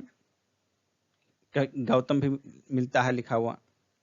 योग दर्शन के प्रतिपादक पतंजलि, इसका आधार ग्रंथ योग सूत्र। वैशेषिक दर्शन का महर्षि कनाद या उलुक भी कहा जाता है। मीमांसा जैमिनी। वेदांत के प्रतिपादक बादरायन, इसका आधार ग्रंथ देखिए सांख्य का सांख्य सूत्र, न्याय का न्याय सूत्र, योग का योग सूत्र, वैशेषिक का वैशेषिक सूत्र, मीमांसा का पूर्व मीमांसा सूत्र और वेदांत का ब्रह्म सूत्र। विभिन्न संप्रदाय और उसके संस्थापक की सूची है आपके सामने। आजीवक संप्रदाय के संस्थापक मौखलिक पुत्र गोसाल, घोर अक्रियावादी संप्रदाय के पूर्ण कश्यप, या दृक्षावाद के आचार्य अजित केश काम्बलिन, भौतिकवादी के पकुद कच्चायन और निश्चयवादी के संजय वैठली पुत्र। भागवत धर्म का प्रवर्तक कृष्ण को माना जाता है। छांदोग्य उपनिषद में सर्वप्रथम देवकी के पुत्र कृष्ण का वर्णन किया गया है। भगवत संप्रदाय के विकास का श्रेय गुप्त शासकों को दिया जाता है। हेलियोडोरस तक्षशिला का निवासी था तथा उसने बेसनगर अभिलेख से वासुदेव के संबंध में वर्णन किया है।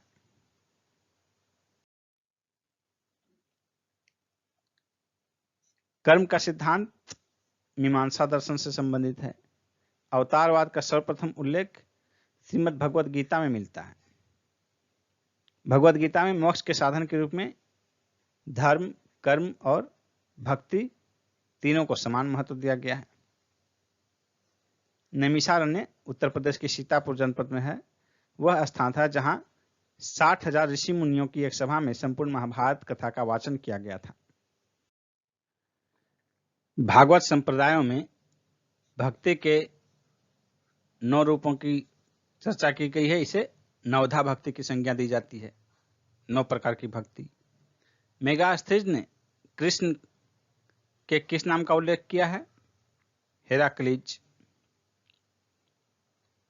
दक्षिण भारत में वैष्णव मत का विस्तार अलवार संतों ने किया। अलवार संतों की संख्या 12 मानी जाती है। इन संतों में अंडाल नामक महिला संत का भी उल्लेख है, जिसे दक्षिण की मीरा कहा जाता है। गुप्त शासक चंद्रगुप्त द्वितीय ने विक्रमादित्य, विक्रमांक, परम भागवत आदि उपाधियां धारण की थी।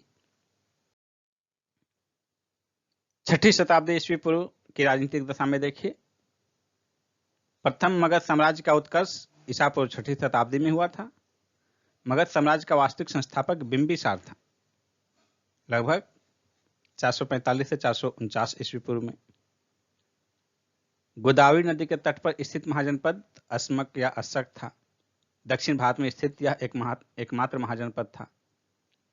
नंद वंश के पश्चात मगध पर मौर्य वंश का शासन हुआ।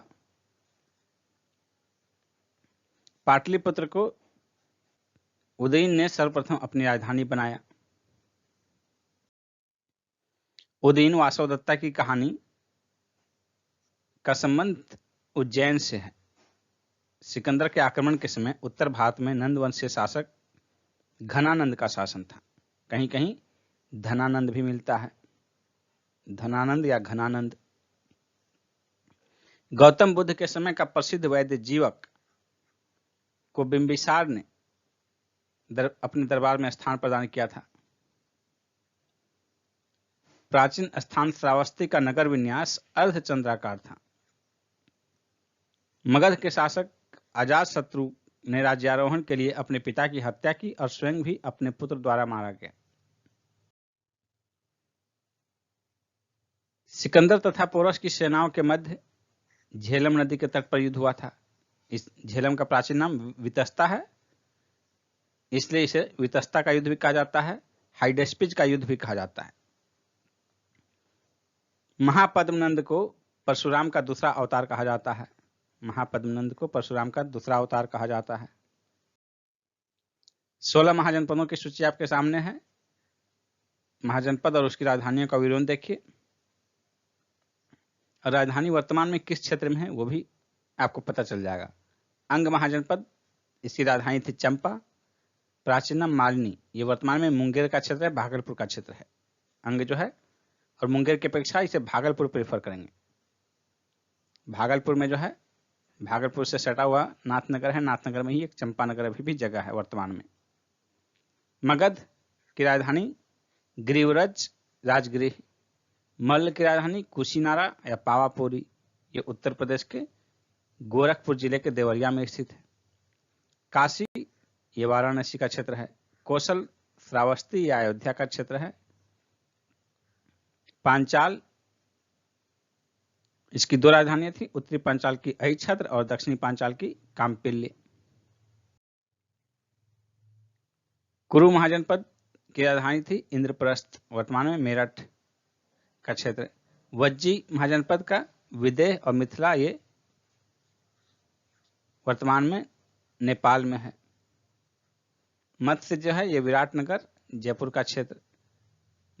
वत्स कौशाम्बी, ये प्रयागराज का क्षेत्र। सुरसेन, ये मथुरा का क्षेत्र, मथुरा राजधानी। चेदी की राजधानी सोत्थिवती या सुक्तिमती भी कहा जाता है। अस्मक, इसका पोतन या पोटली। अवंती, इसमें उत्तरी अवंती की राजधानी उज्जैन थी और दक्षिणी अवंती की राजधानी माहिष्मती। गांधार तक्षशिला, वर्तमान में पाकिस्तान का क्षेत्र। कंबोज, इसका राजधानी हाटक, वर्तमान में कश्मीर के क्षेत्र में। इन 16 महाजनपदों में वज्जी तथा मल्ल महाजनपदों में गणतांत्रिक व्यवस्था प्रचलित थी। हर्यक वंश का अंतिम शासक था नागदशक। इसकी हत्या कर इसके अमात्य शिशुनाग ने शिशुनाग वंश की स्थापना की। उज्जैन का प्राचीनतम नाम अवंतिका। सिकंदर की मृत्यु हुई थी बेबीलोन में 323 ईस्वी पूर्व में। ग्रीक लेखकों ने घनानंद का उल्लेख अग्रमिज एवं जैंद्रमिज के नाम से किया है। सिकंदर के समकालीन यूनानी लेखकों का विवरण देखिए। लेखक हैं अरिस्टोब्यूलस, समय दिया गया है। उसकी रचना है युद्ध का इतिहास। प्लूटार्क और एरियन ने अपनी रचनाओं का आधार बताया था इसको। ओनोसेक्रिटस, सिकंदर की जीवनी किताब का नाम है। यह एक जहाजी बेड़े का चालक था। नियार्कस, स्ट्रेबो और एरियन का विवरण। यह सिकंदर के जहाजी बेड़े का एडमिरल था नियार्कस। बौद्ध ग्रंथ अंगुत्तर निकाय तथा जैन ग्रंथ भगवती सूत्र में 16 महाजनपदों का उल्लेख मिलता है। मौर्य साम्राज्य में हम लोग देखते हैं चाणक्य के बचपन का नाम विष्णुगुप्त था। वृहत स्तर पर प्रथम भारतीय साम्राज्य कौन सा था? चंद्रगुप्त मौर्य का था। सेंट्रोकोटस के नाम से चंद्रगुप्त मौर्य की पहचान किसने की? विलियम जोन्स ने की। चंद्रगुप्त मौर्य का विशिष्ट रूप से वर्णन विशाख दत्त के ग्रंथ में मिलता है। कौटिल्य द्वारा अर्थशास्त्र लिखा गया, जिसका संबंध अर्थशास्त्र से नहीं राजनीति शास्त्र से है। यह शासन के सिद्धांतों से संबंधित पुस्तक है, जिसमें मुख्य रूप से राजनीतिक तथा आर्थिक नीतियों पर प्रकाश डाला गया है। लेकिन यदि ऑप्शन में आपको सभी रहे तो ऑप्शन में राजनीतिक आर्थिक दोनों में से एक को चुनना हो तो राजनीतिक प्रीफर करेंगे। बुलंदीबाग नामक प्राचीन स्थान पाटलिपुत्र में स्थित था। मैकियावली का ग्रंथ द प्रिंस है, बहुत ही प्रसिद्ध रचना है, जिसकी तुलना कौटिल्य के अर्थशास्त्र की जाती है। पाटलिपुत्र में स्थित चंद्रगुप्त का महल मुख्यतः लकड़ी से निर्मित था। सेल्यूकस, जिसे अलेक्जेंडर द्वारा सिंध तथा अफगानिस्तान का प्रशासक नियुक्त किया गया था, को भारतीय राजा चंद्रगुप्त मौर्य ने पराजित किया था। बिंदुसार ने मैत्रीपूर्ण व्यवहार में सीरिया के शासक एंटियोकस से 3 वस्तुओं की मांग की। वो 3 वस्तु थी मीठी मदिरा, सूखी अंजीर और एक दार्शनिक। दार्शनिक को छोड़कर अन्य वस्तुओं को एंटियोकस ने बिंदुसार के पास भेजा था। कुम्भलरार नामक स्थल से पाटलिपुत्र के अवशेष प्राप्त हुए हैं। सम्राट अशोक ने सहिष्णुता, उदारता और करुणा के त्रिविध आधार पर राजधर्म की स्थापना की थी। कलिंग युद्ध के बाद उनका हृदय परिवर्तन हो गया था। सेंड्रोकोट्स, चंद्रगुप्त मौर्य तथा सिकंदर महान की भेंट का उल्लेख जस्टिन ने किया है। जस्टिन सेंड्रोकोट्स और सिकंदर की भेंट का उल्लेख करता है। इसमें सेंड्रोकोट्स की पहचान चंद्रगुप्त मौर्य से की जाती है। मालवा, गुजरात और महाराष्ट्र को चंद्रगुप्त मौर्य ने पहली बार जीता था। मौर्यकालीन तीर्थ देखिए, अधिकारी। मौर्यकाल में सबसे उच्च स्तर के अधिकारी को तीर्थ कहा जाता था और तीर्थ की कुल संख्या 18 थी। देखिए, हम लोग सभी तीर्थ का वर्णन देखेंगे और उनका विभाग कौन सा था, उनका कार्य क्या था। सबसे महत्वपूर्ण मंत्री या पुरोहित या प्रधानमंत्री तथा उसके प्रमुख धर्माधिकारी होता था। युवराज, राजा का उत्तराधिकारी। सन्निधाता, राजकीय कोषागार का प्रधान अधिकारी होता था, यानी कि कोषाध्यक्ष। समाहर्ता, ये कर संग्राहक होता था, राजस्व विभाग का सर्वोच्च अधिकारी, वित्त मंत्री भी कह सकते हैं। मंत्री परिषद अध्यक्ष, यह मंत्री परिषद का अध्यक्ष होता था। प्रदेष्टा, यह फौजदारी न्यायालय का न्यायाधीश होता था। व्यावहारिक, यह दीवानी न्यायालय का प्रमुख न्यायाधीश होता था। नायक, ये सेना का संचालन करता था, नगर रक्षा का अध्यक्ष था। सेनापति, ये सेना का सर्वोच्च कमांडर था, यानी कि सेनाध्यक्ष। अंतर्वशिक, ये सम्राट के अंगरक्षक सेना का प्रधान सेनापति होता था। कर्मांतिक, ये उद्योग धंधे और कारखानों का प्रधान निरीक्षक होता था। प्रशासता, ये राजकीय आज्ञाओं को लिपिबद्ध करने वाला तथा राजकोषीय दस्तावेजों को सुरक्षित रखने का काम होता था इसका। दंडपाल, सैन्य सामग्री का प्रबंध करने वाला प्रमुख अधिकारी होता था। दुर्गपाल, देश के भीतरी दुर्गों का प्रबंधन करता था। अंतपाल, सीमावर्ती दुर्गों का रक्षक था ये। आटविक, ये वन विभाग के सर्वोच्च अधिकारी होता था। दौवारिक, ये राजमहल के प्रबंधन तथा देखरेख करने वाला प्रधान अधिकारी होता था। नागरक, ये नगर का सर्वोच्च अधिकारी होता था। मौर्यकालीन अधिकारी पोतवाध्यक्ष का मुख्य कार्य क्या था? माप तौल का था। पोतवाध्यक्ष का मुख्य कार्य था माप तौल का। किस मौर्य शासक ने दक्कन की विजय प्राप्त की थी? चंद्रगुप्त मौर्य ने। रुद्रदामन के जूनागढ़ अभिलेख से यह प्रमाणित होता है कि चंद्रगुप्त मौर्य का प्रभाव पश्चिमी भारत पर भी था। चंद्रगुप्त मौर्य अपने जीवन के अंतिम वर्षों में श्रवणबेलगोला चले गए, जहां उन्होंने जैन विधि से उपवास के द्वारा, जिसे कि संलेखना पद्धति कहा जाता है, अपने प्राण त्यागे। मगध साम्राज्य में रज्जुक भूमि माप अधिकारी होते थे। ब्राह्मी लिपि का प्रथम पहचान पत्थर की पट्टिकाओं पर उत्कीर्ण अक्षरों से की गई है। सम्राट अशोक का शिलालेख शहबाजगढ़ी से प्राप्त हुआ है। यह शहबाजगढ़ी पाकिस्तान के पेशावर में स्थित है। अशोक के शिलालेखों में प्रयुक्त भाषा है प्राकृत। अशोक के अभिलेखों के खोजकर्ताओं की सूची यहां है। अशोक के शिलालेख देखिए। धौली अभिलेख, खोजकर्ता किट्टो। भाबरू शिलालेख, कैप्टन बर्ट। बराबर तथा नागार्जुनी गुफा, Harrington. Delhi Topra, captain Polier. Delhi Meerut स्तंभलेख, padre Tieffenthaler. Mansehra, captain Lee. Kalsi शिलालेख, जॉन फॉरेस्ट। रूमिंदेई, फिहरर। जौनगढ़ अभिलेख, सर वाल्टर इलियट। गिरनार शिलालेख, लेफ्टिनेंट कर्नल टाड। शहबाजगढ़ी, एक फ्रांसीसी अधिकारी। इलाहाबाद स्तंभलेख, टी.एस. बर्ट। मास्की अभिलेख, बिडेन। निगाली सागर, फिहरर। रामपुरवा का कार्लाइल। सारनाथ स्तंभ, ऑरेल स्टाइन, ये दोनों बहुत ही महत्वपूर्ण है। अशोक ने बौद्ध होने के बाद भी हिंदू धर्म में आस्था नहीं छोड़ी। इसका प्रमाण किससे मिलता है? उसके देवानाम प्रिय प्रियदर्शी उपनाम से, जिसका अर्थ है देवों का प्यारा। प्राक अशोक ब्राह्मी लिपि का पता श्रीलंका स्थित अनुराधापुर से चलता है। सारनाथ स्तंभ का निर्माण सम्राट अशोक ने करवाया था। भारतीय उपमहाद्वीप का प्रथम शासक अशोक था, जिसने अभिलेखों के माध्यम से शासनादेश जारी किए थे। भाबरू स्तंभ राजस्थान का वह ऐसा स्तंभ है जिसमें अशोक ने स्वयं को मगध का सम्राट बताया है। ब्राह्मी लिपि में लिखे अशोक के शिलालेखों को सर्वप्रथम जेम्स प्रिंसेप ने पढ़ा था। अशोक के 5वें वृहद शिलालेख से धर्म महामात्राओं की नियुक्ति की सूचना मिलती है। गुर्जरा लघु शिलालेख मध्य प्रदेश के दतिया जिले में स्थित है। मौर्य काल में भूमि कर, जो कि राज्य की आय का प्रमुख स्रोत था, सीता अध्यक्ष द्वारा एकत्रित किया जाता था। मध्य प्रदेश स्थित सांची के स्तूप का निर्माण सम्राट अशोक ने करवाया था।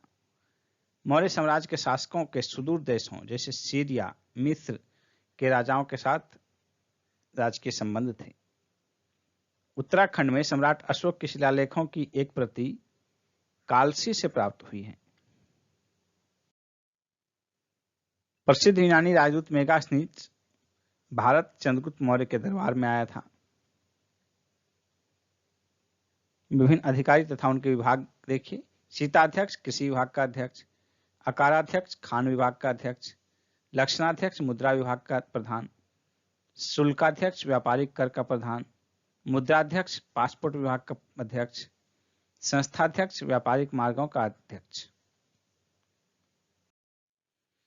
गुप्तचर व्यवस्था का प्रथम विस्तृत वर्णन अर्थशास्त्र में मिलता है, कौटिल्य के अर्थशास्त्र में। मौर्य काल की पुस्तक इंडिका, जिसकी रचना मेगास्थनीज ने की थी, इसमें जहाज निर्माण तथा नाविक गतिविधियों का वर्णन मिलता है। चंद्रगुप्त मौर्य अपने अंतिम समय में जैन धर्म का अनुयायी हो गए थे। तक्षशिला से मौर्य काल में शिक्षा का प्रसिद्ध केंद्र था। गांव के शासन को स्वायत्तशासी पंचायतों के माध्यम से संचालित करने की व्यवस्था का सूत्रपात मौर्यों ने किया था। मेगास्थनीज ने अपनी पुस्तक इंडिका में भारतीय समाज को 7 श्रेणियों में विभाजित किया है। अशोक का समकालीन तुर्मय मिस्र का राजा था। मिस्र के शासक टॉलेमी फिलाडेल्फस के साथ अशोक के राजनयिक संबंध थे। संभवतः इसी को तुर्मय कहा गया है। चंद्रगुप्त मौर्य तथा अशोक दोनों का एक साथ उल्लेख महाक्षत्रप रुद्रदामन के जूनागढ़ अभिलेख में किया गया है। भाग तथा बलि राजस्व के स्रोत थे। गिरनार क्षेत्र में एक झील का निर्माण चंद्रगुप्त मौर्य ने करवाया था। कौशाम्बी तथा प्रयाग के स्तंभों से अशोक की रानी कौरवा के द्वारा दान दिए जाने का उल्लेख मिलता है। इसे रानी का अभिलेख कहा जाता है। प्राचीन भारत के किस ग्रंथ में पति द्वारा प्रत्यक्त पत्नी के लिए विवाह विच्छेद की अनुमति दी गई है? अर्थशास्त्र में। कलिंग युद्ध के विजय तथा क्षत्रियों का वर्णन अशोक के 13वें शिलालेख में किया गया है। अशोक के शिलालेखों से दक्षिणी राज्य सातवाहन के अतिरिक्त सभी दक्षिणी राज्यों का उल्लेख प्राप्त होता है। अंतिम मौर्य सम्राट बृहद्रथ था। मौर्यों की जल संसाधन व्यवस्था की जानकारी रुद्रदामन के गिरनार अभिलेख से प्राप्त होती है। अशोक का समकालीन मिस्र का राजा था अलेक्जेंडर। सेल्यूकस निकेटर, जिससे चंद्रगुप्त ने अफगानिस्तान प्राप्त किया था, वह बेबीलोन सीरिया का शासक था। अशोक के पश्चात देवानाम्प्रिय की उपाधि दशरथ ने धारण की थी। अशोक की उपाधियों का देखिए, सूची यहां है। कौन सी उपाधि का स्रोत क्या है? अशोक मास्की लघु शिलालेख से प्राप्त होता है। अशोक का नाम अशोक। देवा नाम प्रिय अशोक राजा गुर्जरा लघु शिलालेख से। अशोक मौर्य रुद्रदामन के जूनागढ़ अभिलेख से। प्रियदर्शी राजा बराबर गुहालेख से। अशोकवर्धन पुराण से मिलता है अशोकवर्धन। अशोक ने अपने पिता बिंदुसार के शासनकाल में तक्षशिला के विद्रोह का दमन किया था। अपने ऊपर आश्रित बच्चों तथा पत्नी की समुचित व्यवस्था किए बिना भिक्षुक बनने वालों के लिए दंड का प्रावधान कौटिल्य ने किया था। खरोष्टी लिपि की उत्पत्ति अरामाइक भाषा से हुई है। कौटिल्य चंद्रगुप्त मौर्य का प्रधानमंत्री था। मौर्यों के पश्चात भारत की उत्तर पश्चिमी सीमा पर बैक्ट्रियन शासकों का अधिकार हुआ। मौर्य शासन व्यवस्था में रूप दर्शक नामक अधिकारी का कार्य सिक्कों का परीक्षण करना था। बिंदुसार वह मौर्य राजा था जो अमित्र घात के नाम से जाना जाता था। मौर्य काल की मुद्राएं देखिए। इस काल में चांदी तथा तांबे के सिक्के का उल्लेख मिलता है। चांदी के सिक्के 4 प्रकार के होते थे, पन, अर्धपन, पाद, अष्टभाग। और तांबे का सिक्का देखिए, ये भी 4 प्रकार के होते थे, मासक, अर्धमासक, काकनी और अर्धकाकनी। सिमुक किस वंश का संस्थापक था? सातवाहन। सिमुक जो है वो सातवाहन वंश का संस्थापक था। आंध्र के सातवाहन राजाओं की सबसे लंबी सूची मत्स्य पुराण में मिलती है। सातवाहनों की राजधानी अमरावती में स्थित थी। सातवाहन काल का सर्वश्रेष्ठ शासक गौतमीपुत्र सतकर्णी था। गौतमीपुत्र सतकर्णी ने वेनकटक स्वामी की उपाधि धारण की तथा वेनकटक नामक नगर की स्थापना की। इसे वेदों का आश्रय कहा जाता है। कुषाण शासक कनिष्क का राज्याभिषेक 78 ईस्वी में हुआ था, जिस समय से शक संवत प्रारंभ हुआ। उत्तर तथा दक्षिण पश्चिमी भारत में सर्वाधिक संख्या में तांबे के सिक्के कुषाणों ने जारी किए। विक्रम तथा शक संवत के बीच 135 वर्ष का अंतर है। मौर्यों के बाद दक्षिण भारत में सबसे शक्तिशाली राज्य सातवाहन हुआ। शुंग वंश के बाद कण्व वंश का शासन हुआ। आपको फॉर्मूला कोड बताया भी गया है, हसीन मौसुंक। ये हो गया हर्यक, शिशुनाग, नंद, मौर्य, शुंग, कण्व। ये क्रमानुसार वंशों का क्रम है। कनिष्क को चीनी यात्री पांचाऊ ने पराजित किया था। कनिष्क को चीनी जनरल पांचाऊ ने पराजित किया था। कुषाण वंश के साम्राज्य की सीमा भारत के बाहर तक फैली हुई थी। विक्रम संवत 57 BC यानी कि 57 ईस्वी पूर्व में प्रारंभ हुआ। कलिंग नरेश खारवेल का संबंध चेदी वंश से था। प्रथम ईरानी शासक डेरियस प्रथम था। अफगानिस्तान में स्थित बामियान बुद्ध की विशाल प्रतिमा के लिए प्रसिद्ध है। कुषाण शासकों के सिक्कों पर मातृ देवी उमा का नाम मिलता है।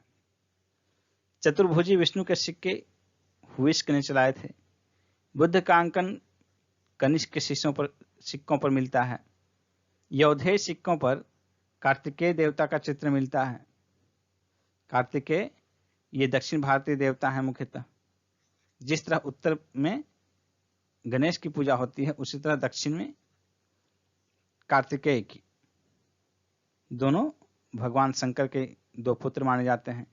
भारतीय तथा यूनानी यानी कि ग्रीक कला शैली के सम्मिश्रण को गांधार शैली के नाम से जाना जाता है। यानी कि गांधार कला शैली जो है भारतीय और यूनानी कला शैली का मिश्रण है। प्राचीन भारत में सर्वप्रथम सोने के सिक्के कुषाणों ने जारी किए। कनिष्क का राजवैद्य चरक था। कनिष्क महायान बौद्ध संप्रदाय का अनुयायी था। शुंग वंश की हत्या करके सत्ता हथियाई। शुंग वंश ने हत्या करके सत्ता हथियाई और उसका अंत भी हत्या द्वारा हुआ। भारत के यूनानी शासकों में से मिनांडर की स्मृति में भारतीय साहित्यिक ग्रंथों में सर्वाधिक सुरक्षित है। भारत के यूनानी शासकों में से किसकी स्मृति? तो मिनांडर की स्मृति भारतीय साहित्यिक ग्रंथों में सर्वाधिक सुरक्षित है। मौर्योत्तरकालीन विदेशी आक्रमणकारी देखिए, सूची आपके समक्ष है। हिंद, यवन, सक्सिथियन, पार्थियाई, पहलव, कुषाण, यूची। इनके आगमन का समय देखिए दिया गया है मूल निवास हिंदुओं का बैक्ट्रिया अफगानिस्तान में था। शक सिथियन का सीरिया ईरान, पार्थियाई पहलव का पर्थिया ईरान, कुषाण युची का चीनी तुर्किस्तान। और इन वंशों का सर्वाधिक महत्वपूर्ण शासक कुषाण वंश का देखिए कुषाण है। राजधानी भी इनकी दी गई है हिंदुओं का वर्तमान में सियालकोट। महाराष्ट्र में प्राप्त अभिलेख तथा सातवाहन अभिलेखों में उल्लेख शक का कुषाण के उज्जैनी वर्तमान में उज्जैन का क्षेत्र, फिरोजपुर वर्तमान में पेशावर का क्षेत्र। गुप्त काल में हम लोग देखते हैं गुप्त राजवंश का प्रथम शासक कौन था। गुप्त राजवंश का प्रथम शासक श्रीगुप्त था। नगरों का क्रमिक पतन गुप्त काल की एक महत्वपूर्ण विशेषता है। प्राचीन भारत में गुप्त वंश को शासनकाल का स्वर्ण युग कहा जाता है। गुप्त वंश की अवधि 275 से 550 ईस्वी तक मानी जाती है। भारत का नेपोलियन समुद्रगुप्त को कहा जाता है। समुद्रगुप्त प्रथम गुप्त शासक था जिसने परम भागवत की उपाधि धारण की। इसके बाद गुप्त शासक चंद्रगुप्त द्वितीय ने भी परम भागवत की उपाधि धारण की थी। गुप्त संवत की स्थापना चंद्रगुप्त प्रथम ने की थी। किस गुप्त राजा का एक अन्य नाम देवगुप्त भी था, चंद्रगुप्त द्वितीय का। गुप्त काल में उत्तर भारतीय व्यापार ताम्रलिप्ति पत्थर से संचालित होता था। इलाहाबाद अष्टम अभिलेख प्रयाग प्रशस्ति से समुद्रगुप्त के शासनकाल तथा सैन्य अभियान के विषय में जानकारी प्राप्त होती है। चंद्रगुप्त प्रथम ने सर्वप्रथम सिक्के जारी किए थे। गुप्तकालीन स्वर्ण मुद्रा को दिनार कहा जाता है। दिल्ली की कुव्वत-उल-इस्लाम मस्जिद के प्रांगण में स्थित प्रसिद्ध लौह स्तंभ चंद्रगुप्त विक्रमादित्य की स्मृति में बनाया गया था। चंद्रगुप्त द्वितीय को शक विजेता भी कहा जाता है। गुप्त शासकों की प्रमुख उपाधियां शासक देखिए श्रीगुप्त का उपाधि आदिराज या महाराज। उसी तरह चंद्रगुप्त द्वितीय इसका विक्रमादित्य या विक्रमांक। स्कंदगुप्त का शुक्रादित्य या शक्रोपम। समुद्रगुप्त का पराक्रमांक। कुमारगुप्त महेंद्रादित्य। चंद्रगुप्त प्रथम महाराजा धीराज। गुप्तकालीन अधिकारी ये अधिकारी हैं और संबंधित विभाग। महासेनापति सेना का सर्वोच्च अधिकारी होता था। रणभंडारिक सेना की आवश्यकताओं की पूर्ति करने वाला प्रधान अधिकारी होता था। महासंधि विग्राहक ये युद्ध तथा शांति का प्रधान होता था। महाभंडागाराधिकृत ये राजकीय कोष का प्रधान होता था। महाअक्ष पटलिक ये अभिलेख विभाग का प्रधान होता था। सर्वाध्यक्ष केंद्रीय सचिवालय का प्रधान होता था। महाप्रतिहार राजप्रसाद का मुख्य सुरक्षा अधिकारी होता था। ध्रुवाधिकरण भूमि कर वसूल करने वाला विभाग का प्रधान होता था। अग्रहारिक ये दान विभाग का प्रधान होता था, बहुत ही महत्वपूर्ण है ये। महाबलाधिकृत ये सेना का सर्वोच्च अधिकारी होता था। महादंडनायक ये न्यायाधीश होता था। दंडपाशिक पुलिस विभाग का सर्वोच्च अधिकारी होता था। विनय स्थिति स्थापक ये शिक्षा अधिकारी होता था। गुप्त काल में सुश्रुत अपनी आयुर्विज्ञान विषयक रचना के लिए प्रसिद्ध था। चंद्रगुप्त के नवरत्न में फलित ज्योति से संबंधित था छपनक। चंद्रगुप्त द्वितीय 375 से 415 ईस्वी एक विद्वान तथा विद्वानों का आश्रयदाता था। उसके दरबार में 9 विद्वानों का एक समूह नवरत्न निवास करता था, जिसमें कालिदास, धन्वंतरी, छपनक, शंकु, वेताल भट्ट, अमर सिंह, घटपर्रक, वराहमिहिर और वारुचि जैसे विद्वान थे। शक तथा गुप्त संवत के मध्य 242 वर्ष का अंतर है। गुप्तकालीन चांदी मुद्राओं को रूपक कहा जाता था। गुप्तकालीन मंत्सर अभिलेख में किस श्रेणी का उल्लेख किया गया है? तंतुवाय। गुप्त काल की कृषि व्यवस्था का महत्वपूर्ण लक्षण क्या था? सामंतवाद का प्रारंभ। गुप्तकालीन भूमि का वर्गीकरण देखिए। खेती करने योग्य भूमि को कहा जाता था क्षेत्र, निवास करने योग्य भूमि को वास्तु, जो भूमि कृषि योग्य नहीं है उसे खील, जंगली भूमि को अपरहत, पशुओं को चरने के लिए छोड़ी गई भूमि को चारागाह। प्रवरसेन प्रथम ने 4 अश्वमेध यज्ञ किए थे।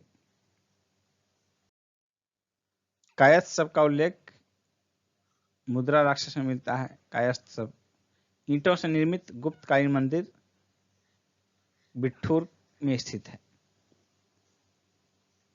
गुप्त काल में पैठन की प्रसिद्धि का कारण था व्यापारिक मंडी होना। गुप्त काल के समय में ही मध्य भारत में रजत सिक्कों, मयूर शैलों में का प्रचलन हुआ। उसमें महेंद्रादित्य की उपाधि धारण की। नालंदा विश्वविद्यालय की स्थापना कुमार गुप्त के शासनकाल में की गई थी।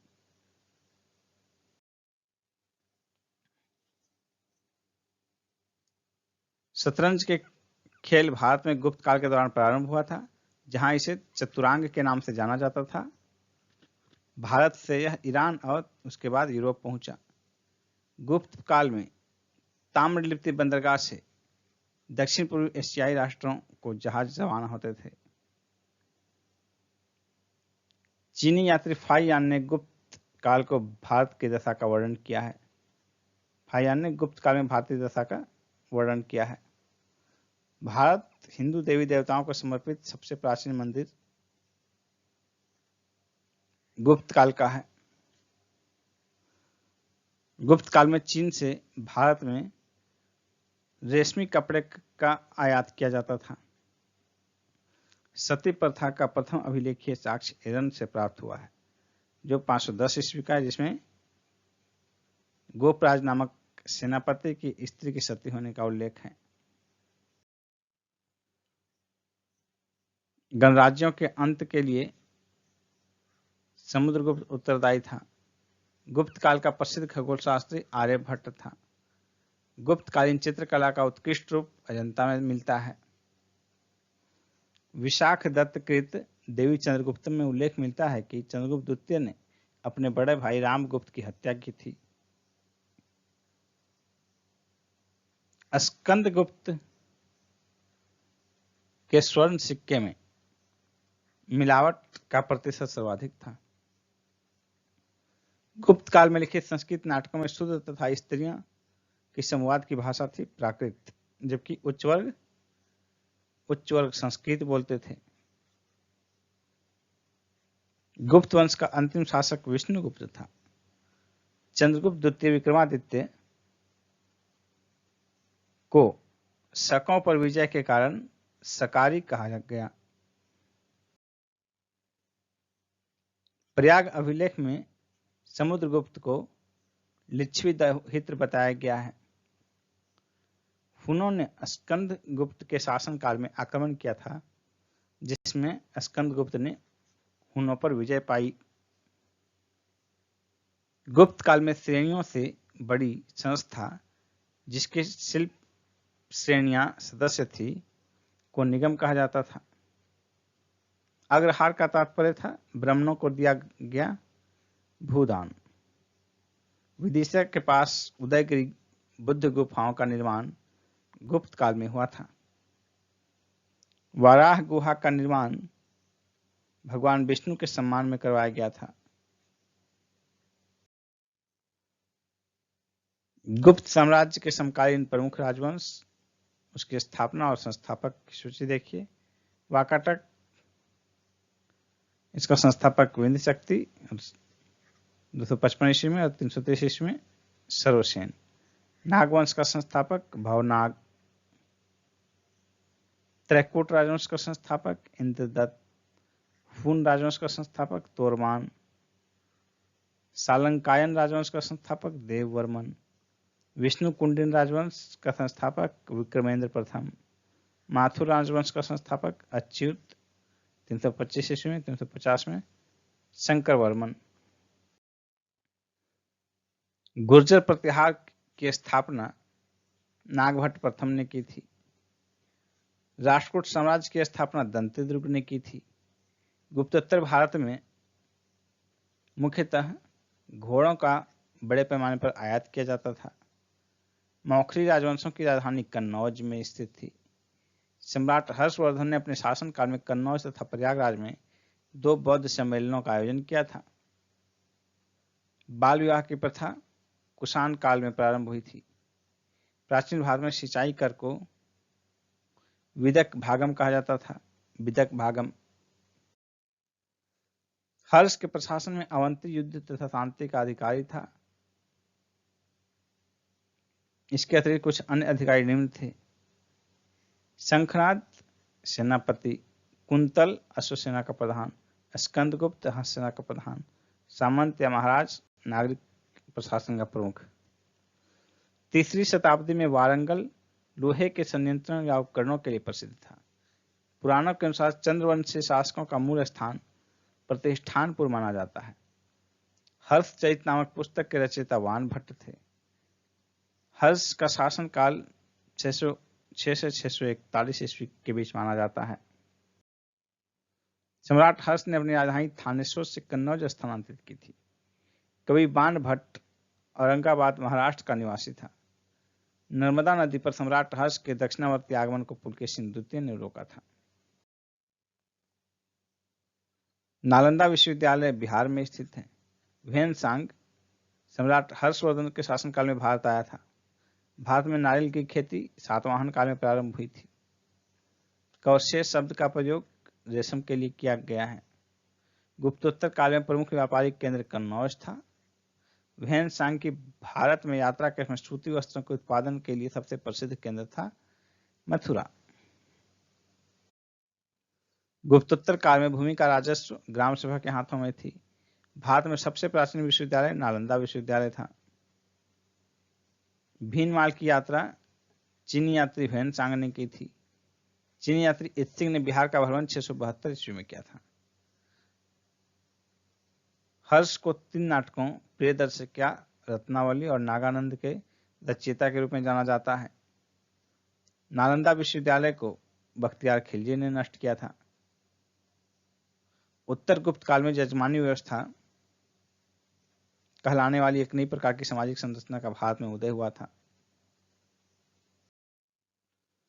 चीन में दूत भेजने वाले शासक हर्षवर्धन भेजा था, नरसिंह द्वितीय भेजा था, यशोवर्मन और कुलोत्तुंग प्रथम। खजुराहो का मातंगेश्वर मंदिर भगवान शिव को समर्पित है। 100 से अधिक बौद्ध गुफाएं महाराष्ट्र के कन्हेरी में स्थित हैं।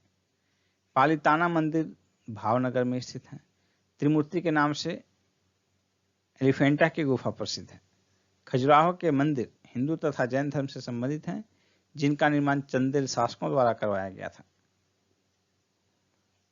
एलोरा की प्रसिद्ध शैलकृत मंदिर तथा गुफाएं हिंदू, बौद्ध और जैन धर्म से संबंधित हैं।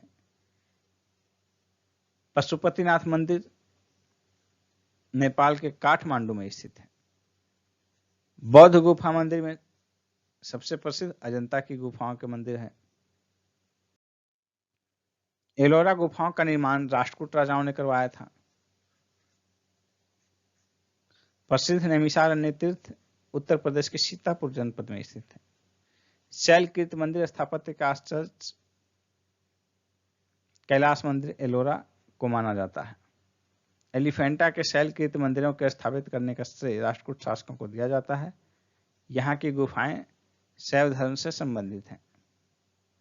एलोरा के प्रसिद्ध शिव मंदिर का निर्माण राष्ट्रकूट शासक कृष्ण प्रथम ने करवाया था। अंकोर वाट का विष्णु मंदिर कंबोडिया में स्थित है। किस धर्म को राष्ट्रकूटों का संरक्षक प्राप्त था? संरक्षण जैन धर्म को। कोणार्क सूर्य मंदिर का निर्माण शासक नरसिंह देव वर्मन ने करवाया था। काला पैगोडा, ब्लैक पैगोडा के नाम से कोणार्क के सूर्य मंदिर को जाना जाता है। कोणार्क का सूर्य मंदिर उड़ीसा में स्थित है। मोढेरा का सूर्य मंदिर गुजरात में स्थित है। जगन्नाथ मंदिर ओडिशा में स्थित है। भुवनेश्वर तथा पुरी मंदिर का निर्माण नागर शैली में हुआ है। द्रविड़ शैली के मंदिरों में गोपुरम का तात्पर्य था तोरण के ऊपर बने अलंकृत तथा बहुमंजिला भवन। ओडिशा के भुवनेश्वर में स्थित लिंगराज मंदिर वहां के नष्ट हुए मंदिरों में सबसे बड़ा और सबसे ऊंचा मंदिर है। चट्टानों को काटकर महाबलीपुरम का मंदिर पल्लव शासकों द्वारा बनवाया गया। प्राचीन नगर तक्षशिला सिंधु और झेलम नदी के मध्य स्थित थी। ऐतिहासिक दिगंबर जैन तीर्थ स्थल सोनगिरी मध्य प्रदेश में स्थित है। प्रसिद्ध विरूपाक्ष मंदिर कर्नाटक के हम्पी में अवस्थित है। आदि शंकराचार्य ने देश के चारों कोने में 4 मठ स्थापित किए थे। उत्तर में उत्तराखंड में ज्योतिर्मठ, दक्षिण में श्रृंगेरी में वेदांत मठ, पूर्व में पुरी में गोवर्धन मठ और पश्चिम में शारदा मठ द्वारका में। भारत के सांस्कृतिक इतिहास के संदर्भ में पंचायतन शब्द किसे निर्दिष्ट करता है? मंदिर रचना शैली को। गंगाईकोंड चोलपुरम के मंदिर का निर्माण चोल शासक राजेंद्र चोल ने करवाया था। राज चोल द्वारा निर्मित बृहदेश्वर मंदिर द्रविड़ शैली का उदाहरण है। बोरोबदुर का प्रख्यात स्तूप इंडोनेशिया के जावा द्वीप पर स्थित है। मंदिर स्थापत्य कला देखिए। प्रमुख मंदिर और कहाँ स्थित है। ऐरन का विष्णु मंदिर सागर जिला मध्य प्रदेश। भूमरा का शिव मंदिर मध्य प्रदेश का सतना। सिरपुर का लक्ष्मण मंदिर छत्तीसगढ़ के रायपुर में। तिगवा का विष्णु मंदिर मध्य प्रदेश के जबलपुर में। नसना कुठार का पार्वती मंदिर पन्ना मध्य प्रदेश में। भीतरगांव का कृष्ण मंदिर कानपुर जिला में उत्तर प्रदेश में। पिपरिया का विष्णु मंदिर मध्य प्रदेश के सतना जिला में। देवगढ़ का दशावतार मंदिर उत्तर प्रदेश के ललितपुर जिला में। चालुक्य वंश का सबसे महान शासक पुलकेशिन द्वितीय को माना जाता है। दक्षिण भारत का कौन सा राजवंश अपनी नौसैनिक शक्ति के लिए प्रसिद्ध था? चोल राजवंश। मामल्लपुरम के रथ स्मारकों का निर्माण पल्लव वंश के शासकों ने करवाया था। महाबलीपुरम के रथ मंदिरों का निर्माण नरसिंह वर्मन प्रथम ने करवाया था। पांड्य राज्य मोतियों के उत्पादन के लिए प्रसिद्ध था। चोल काल में निर्मित नटराज की कांस्य प्रतिमा की देव आकृति चतुर्भुज है। दक्षिण भारत में चोल काल के स्थापत्य में विश्व की श्रेष्ठतम प्रतिमा नटराज की प्रसिद्ध कांस्य मूर्ति को माना जाता है। कवि कालिदास के नाम का उल्लेख ऐहोल के उत्कीर्ण लेख में हुआ है। चोलों का राज्य किस क्षेत्र तक विस्तृत था? कोरोमंडल तट एवं दक्कन के कुछ भाग तक। चोल राजवंश के शासक अपने शासन काल में ही अपना उत्तराधिकारी घोषित कर देते थे। चोल वंश के चोल साम्राज्य का अंततः मलिक काफूर ने समाप्त किया था चोल साम्राज्य को। संगमकालीन कुछ साहित्य देखते हैं। साहित्य और उसके रचनाकार। तिरुकुरल या कुरल इसके रचनाकार थे तिरुवल्लुवर।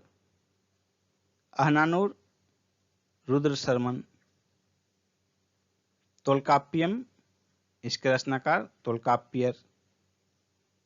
इसी तरह देखिए जीवक चिंतामणि त्रितक देवर। शिलप्पाधिकारम इसके रचनाकार इलंगो आदिगल। मणिमेखलय किसकी रचना है? शीतलस्तन्नार। और मरुगरुपदाय इसका रचनाकार कौन है? नक्कीरर। अब देखिए प्रमुख राजवंश, राजधानी और उसके संस्थापक। राजवंश उसकी राजधानी कहाँ थी? संस्थापक कौन था? चोल वंश की राजधानी तंजौर थी और संस्थापक विजयालय। पल्लव वंश की राजधानी कांचीपुरम और संस्थापक सिंह विष्णु। राष्ट्रकूट वंश की राजधानी मानेखेत, संस्थापक दंती दुर्ग। होयसल वंश का राजधानी द्वार समुद्र, संस्थापक विष्णुवर्धन। काकतीय वंश का राजधानी अमकोंड और संस्थापक बीटा प्रथम। गंग वंश की राजधानी तलकाड या कोलाल और संस्थापक ब्रजहस्त पंचम। पाल वंश का राजधानी मुंगेर, संस्थापक गोपाल। सेन वंश का राजधानी लखनौती, संस्थापक सामंत सेन।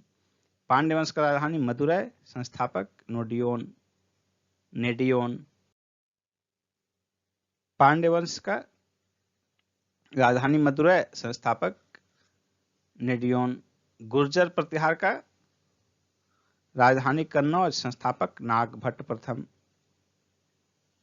कल्याणी के चालुक्य का राजधानी मानेखेत, संस्थापक तैलप द्वितीय। बादामी के चालुक्य की राजधानी वातापी, संस्थापक जयसिंह प्रथम। वेंगी के चालुक्य की राजधानी वेंगी, संस्थापक विष्णुवर्धन। गढ़वाल राजवंश की राजधानी वाराणसी, संस्थापक चंद्रदेव। सोलंकी राजवंश की राजधानी अनहिलवाड़, संस्थापक मूलराज। परमार वंश की राजधानी धारानगरी, संस्थापक उपेंद्र। कलचुरी वंश की राजधानी त्रिपुरी, संस्थापक कोक्कल। चौहान वंश की राजधानी अजमेर, अहिछत्र, संस्थापक वासुदेव। चंदेल राजवंश की राजधानी खजुराहो, महुआ, संस्थापक नन्नुक। मीनाक्षी मंदिर मदुरै में अवस्थित है। चोलों के अधीन ग्राम प्रशासन के बहुत से आलेख उत्तर मेरूर शिलालेखों में हैं। कुलोत्तुंग प्रथम के कार्यकाल में चीन में 72 व्यापारी भेजे गए थे। बंगाल की खाड़ी को चोल झील का स्वरूप प्रदान करने वाला शासक राजेंद्र प्रथम था, नौसैनिक शक्ति के विस्तार से। संगम साहित्य में दक्षिण राजवंश कदम्ब का उल्लेख नहीं मिलता है। धार्मिक कविताओं का संकलन कुरल तमिल भाषा में रचित है। कदम्ब राजाओं की राजधानी कहाँ स्थित थी? वनवासी में। तमिल रामायण अथवा रामावतार के लेखक कंबन थे। श्रीलंका को पूर्ण स्वतंत्रता किस चोल राजा ने प्रदान की तथा सिंहल के राजकुमार के साथ अपनी पुत्री का विवाह कर दिया था? यह होगा कुलोत्तुंग प्रथम ने। चोल दक्षिण भारत में उत्तम ग्राम प्रशासन के लिए जाने जाते थे। दक्षिण भारत का प्रसिद्ध तक्कोलम का युद्ध चोल और राष्ट्रकूटों के बीच लड़ा गया था। वह बंदरगाह जिसका उल्लेख पोडू के नाम से the Periplus of the Erythraean Sea के लेखक ने किया है, वह बंदरगाह था अरिकामेडू।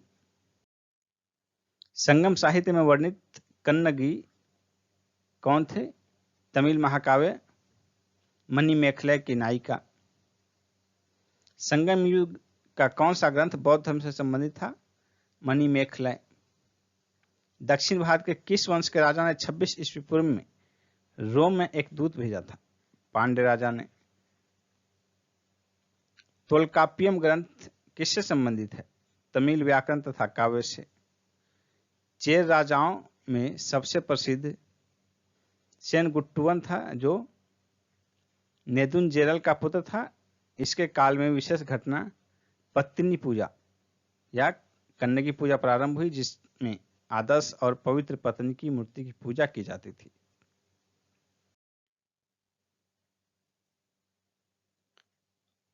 तोलकाप्पियम तमिल संगम तमिलों का प्राचीनतम उपलब्ध ग्रंथ है। वेंगी नदी को पांड्य राज्य की जीवन रेखा कहा जाता है। कन्नड़ साहित्य में त्रिरत्न थे, पंपा, पोन्ना और रन्ना। संगम काल के चोल शासकों में सबसे प्रतापी शासक करिकाल था। महाभारत का सर्वप्रथम तमिल अनुवाद पेरुंदेवनार ने किया था। दक्षिण भारतीय प्रसिद्ध महाकाव्य कुरल के लेखक संत कवि तिरुवल्लुवर थे। संगमकालीन चोल शासकों का धर्म शैव था। संगम युग के शासकीय ग्रंथों की रचना 100 ईस्वी से पूर्व से 100 ईस्वी के बीच की गई थी। संगम कालीन प्रचलित शब्दावली देखिए, कुछ शब्दावलियां हैं जो कि संगम काल में प्रचलित थी मुख्य रूप से, और उनका क्या मतलब होता था, क्या अर्थ होता था। वरियम का तात्पर्य क्या था? उपज की दृष्टि से लिया जाने वाला कर। वरियम इस कर को वसूलने वाले अधिकारी को भी कहा जाता था, वरियर। कराई क्या था? भू राजस्व या लगान, जो कि उपज का छठा भाग होता था और यह राज्य की आय का मुख्य स्रोत होता था। इराई क्या था? सामंतों द्वारा दिया जाने वाला कर या युद्ध में लूटे हुए माल में राज्य का हिस्सा इराई कहलाता था। जबरन लिया जाने वाला उपहार जो है इरावू कहलाता था। उल्गू या संगम सीमा शुल्क तथा मार्ग कर होता था। राज्य की आय का दूसरा मुख्य स्रोत था, पहला मुख्य स्रोत कराई था। कदमई या पाडुवडु राजा को दिया जाने वाला शुल्क था। माँ व बेली भूमाप की इकाई थी। कलम अनाज के मापतौल की इकाई थी। संगमकालीन साहित्य में राजा के लिए कोन, को, मन्नन आदि शब्द प्रयुक्त हुए थे। संगम ग्रंथ में उल्लिखित मुरुगन किस देवता से साम्य रखते थे? स्कंद से। इनका अन्य नाम कार्तिकेयन, कुमार एवं सुब्रमण्यम स्वामी भी हैं। प्राचीन तमिल देश में उपजाऊ कृषि भूभाग को मरुदम कहा जाता था। संगम युग में चोल राज्य की राजधानी उरैयूर से पुहार स्थानांतरित करने का श्रेय करिकाल को जाता है। संगम काल का प्राचीनतम सर्वाधिक प्रचलित व्यवसाय क्या था? संगम काल का सर्वाधिक प्रचलित व्यवसाय था वस्त्र उद्योग। तमिल साहित्य में यूनानी रोमन व्यापारियों को यवन कहा जाता था। संगम युग में उरैयूर कपास या सूती वस्त्र के व्यापार के लिए विख्यात था। उरैयूर जो है कपास या सूती वस्त्र के व्यापार के लिए प्रसिद्ध था। किस संगम युग शासक द्वारा पत्तीपाले की रचना के रचयिता रुद्र कन्नार को 16 लाख स्वर्ण मुद्राएं प्रदान की गई थी? इसका आंसर होगा करिकाल। वह संगमकालीन तमिल साहित्य जिसमें भक्त प्रहलाद का वर्णन मिलता है कौन सा था? परिपादल। पांड्य शासक नेडियोन ने समुद्र पूजा आरंभ करवाई थी। हिंदू विधि की एक प्रसिद्ध पुस्तक दाय भाग के रचयिता थे जिमुतवाहन। मेरुतुंग द्वारा रचित प्रबंध चिंतामणि को में गुजरात के शासकों का वर्णन मिलता है। आर्यभट्ट भारतीय गणितज्ञ तथा खगोल शास्त्री थे। बंगाल के शासक रामपाल की जीवन कथा रामचरित के रचयिता थे संध्याकर नंदी। कलहन द्वारा रचित राज तरंगनी को जोन राज और श्रीवर ने आगे बढ़ाया। पंचतंत्र मूल रूप से पंडित विष्णु शर्मा द्वारा लिखी गई पंचतंत्र भारत की सर्वाधिक बार अनुदित साहित्यिक पुस्तक मानी जाती है। मूलतः संस्कृत में रचित इस पुस्तक का 15 भारतीय भाषा तथा 40 विदेशी भाषाओं में अनुवाद हो चुका है। मुगल काल में इसका फारसी अनुवाद अनवारे सुहौली शीर्षक से किया गया था। पाणिनि के रचयिता कौन है? अष्टाध्यायी के रचयिता हैं पाणिनि। चरक संहिता पुस्तक किससे संबंधित है? चिकित्सा से। पृथ्वीराज रासो के लेखक कौन है? चंद्रबरदाई। 10 कुमार चरित के लेखक कौन है? दंडी। गणित की पुस्तक लीलावती के लेखक हैं भास्कराचार्य। गीत गोविंद के रचयिता जयदेव किसकी सभा को सुशोभित करते थे? लक्ष्मण सेन। मिलिंद पन्हो किस भाषा का ग्रंथ है? पाली भाषा का ग्रंथ है। नागानंद रत्नावली प्रियदर्शिका के रचयिता हर्षवर्धन। शिल्पाधिकारम के लेखक इलंगो। संस्कृत ग्रंथ पृथ्वीराज विजय के लेखक कौन थे? जयानक। विश्वकोशी ग्रंथ किसे कहा जाता है? बृहद संहिता को कहा जाता है। सौंदरानंद किसकी रचना है? सौंदरानंद अश्वघोष की रचना है। मनुस्मृति मुख्यतः समाज व्यवस्था से संबंधित है। भारत का प्रथम विधि निर्माता मनु को माना जाता है। मिलिंद पन्हो नामक रचना राजा मिलिंद मिनांडर तथा बौद्ध भिक्षु नागसेन के मध्य संवाद के रूप में है। कश्मीर में हिंदू राज्य का इतिहास कलहन की राजतरंगिणी से पता चलता है। गाथा सप्तशती नामक मुक्तब काव्य की रचना हाल ने की थी। बीज गणित के क्षेत्र में अपने योगदान के लिए भास्कराचार्य जाने जाते हैं। गुप्त काल की महत्वपूर्ण रचनाएं देखते हैं। ये रचना है उनके रचनाकार कालिदास की प्रमुख रचनाएं देखिए। मालविकाग्निमित्र, अभिज्ञान शाकुंतलम, मेघदूतम, ऋतु संहारम, कुमार संभवम, रघुवंशम, विक्रमोर्वशीयम। विशाख दत्त की कृति देखिए, देवी चंद्रगुप्तम, मुद्रा राक्षस। ये मुद्रा राक्षस बहुत ही प्रचलित है। दंडिन की रचना देखिए, 10 कुमार चरित्र, काव्य दर्शन। सिद्धसेन की रचना न्यायावतार। भास की रचना स्वप्न वासव दत्तम और चारु दत्तम। विष्णु शर्मा का पंचतंत्र। चरक का चरक संहिता। आर्यभट्ट का ब्रह्म सिद्धांत। बुद्ध घोष का विशुद्धि मग्ग। असंग का योगाचार। भास का उरुभंग। भारवी का किरातार्जुनियम। अमर सिंह का अमरकोश। वत्स भट्टी का रावण वध। चंद्र गोविंद का चंद्र व्याकरण। वराह मिहिर का वृहत संहिता, पंच सिद्धांतिका। दोनों पुस्तक कई बार पूछे गए हैं एग्जाम में। आर्यभट्ट का आर्यभट्टियम। शूद्रक का मृक्ष कटिकम, ये भी कई बार पूछा गया है। दोस्तों, प्राचीन भारत का संपूर्ण इतिहास कंप्लीट होता है। यदि यह वीडियो आपको पसंद आया हो तो इसे लाइक कीजिए और अधिक से अधिक शेयर कीजिए ताकि हमें पता चल सके कि आपको यह वीडियो कितना अच्छा लगा हो, और उसी आधार पर हम अगला वीडियो भी आपके लिए जल्दी ही लेकर आएंगे। दोस्तों, धन्यवाद।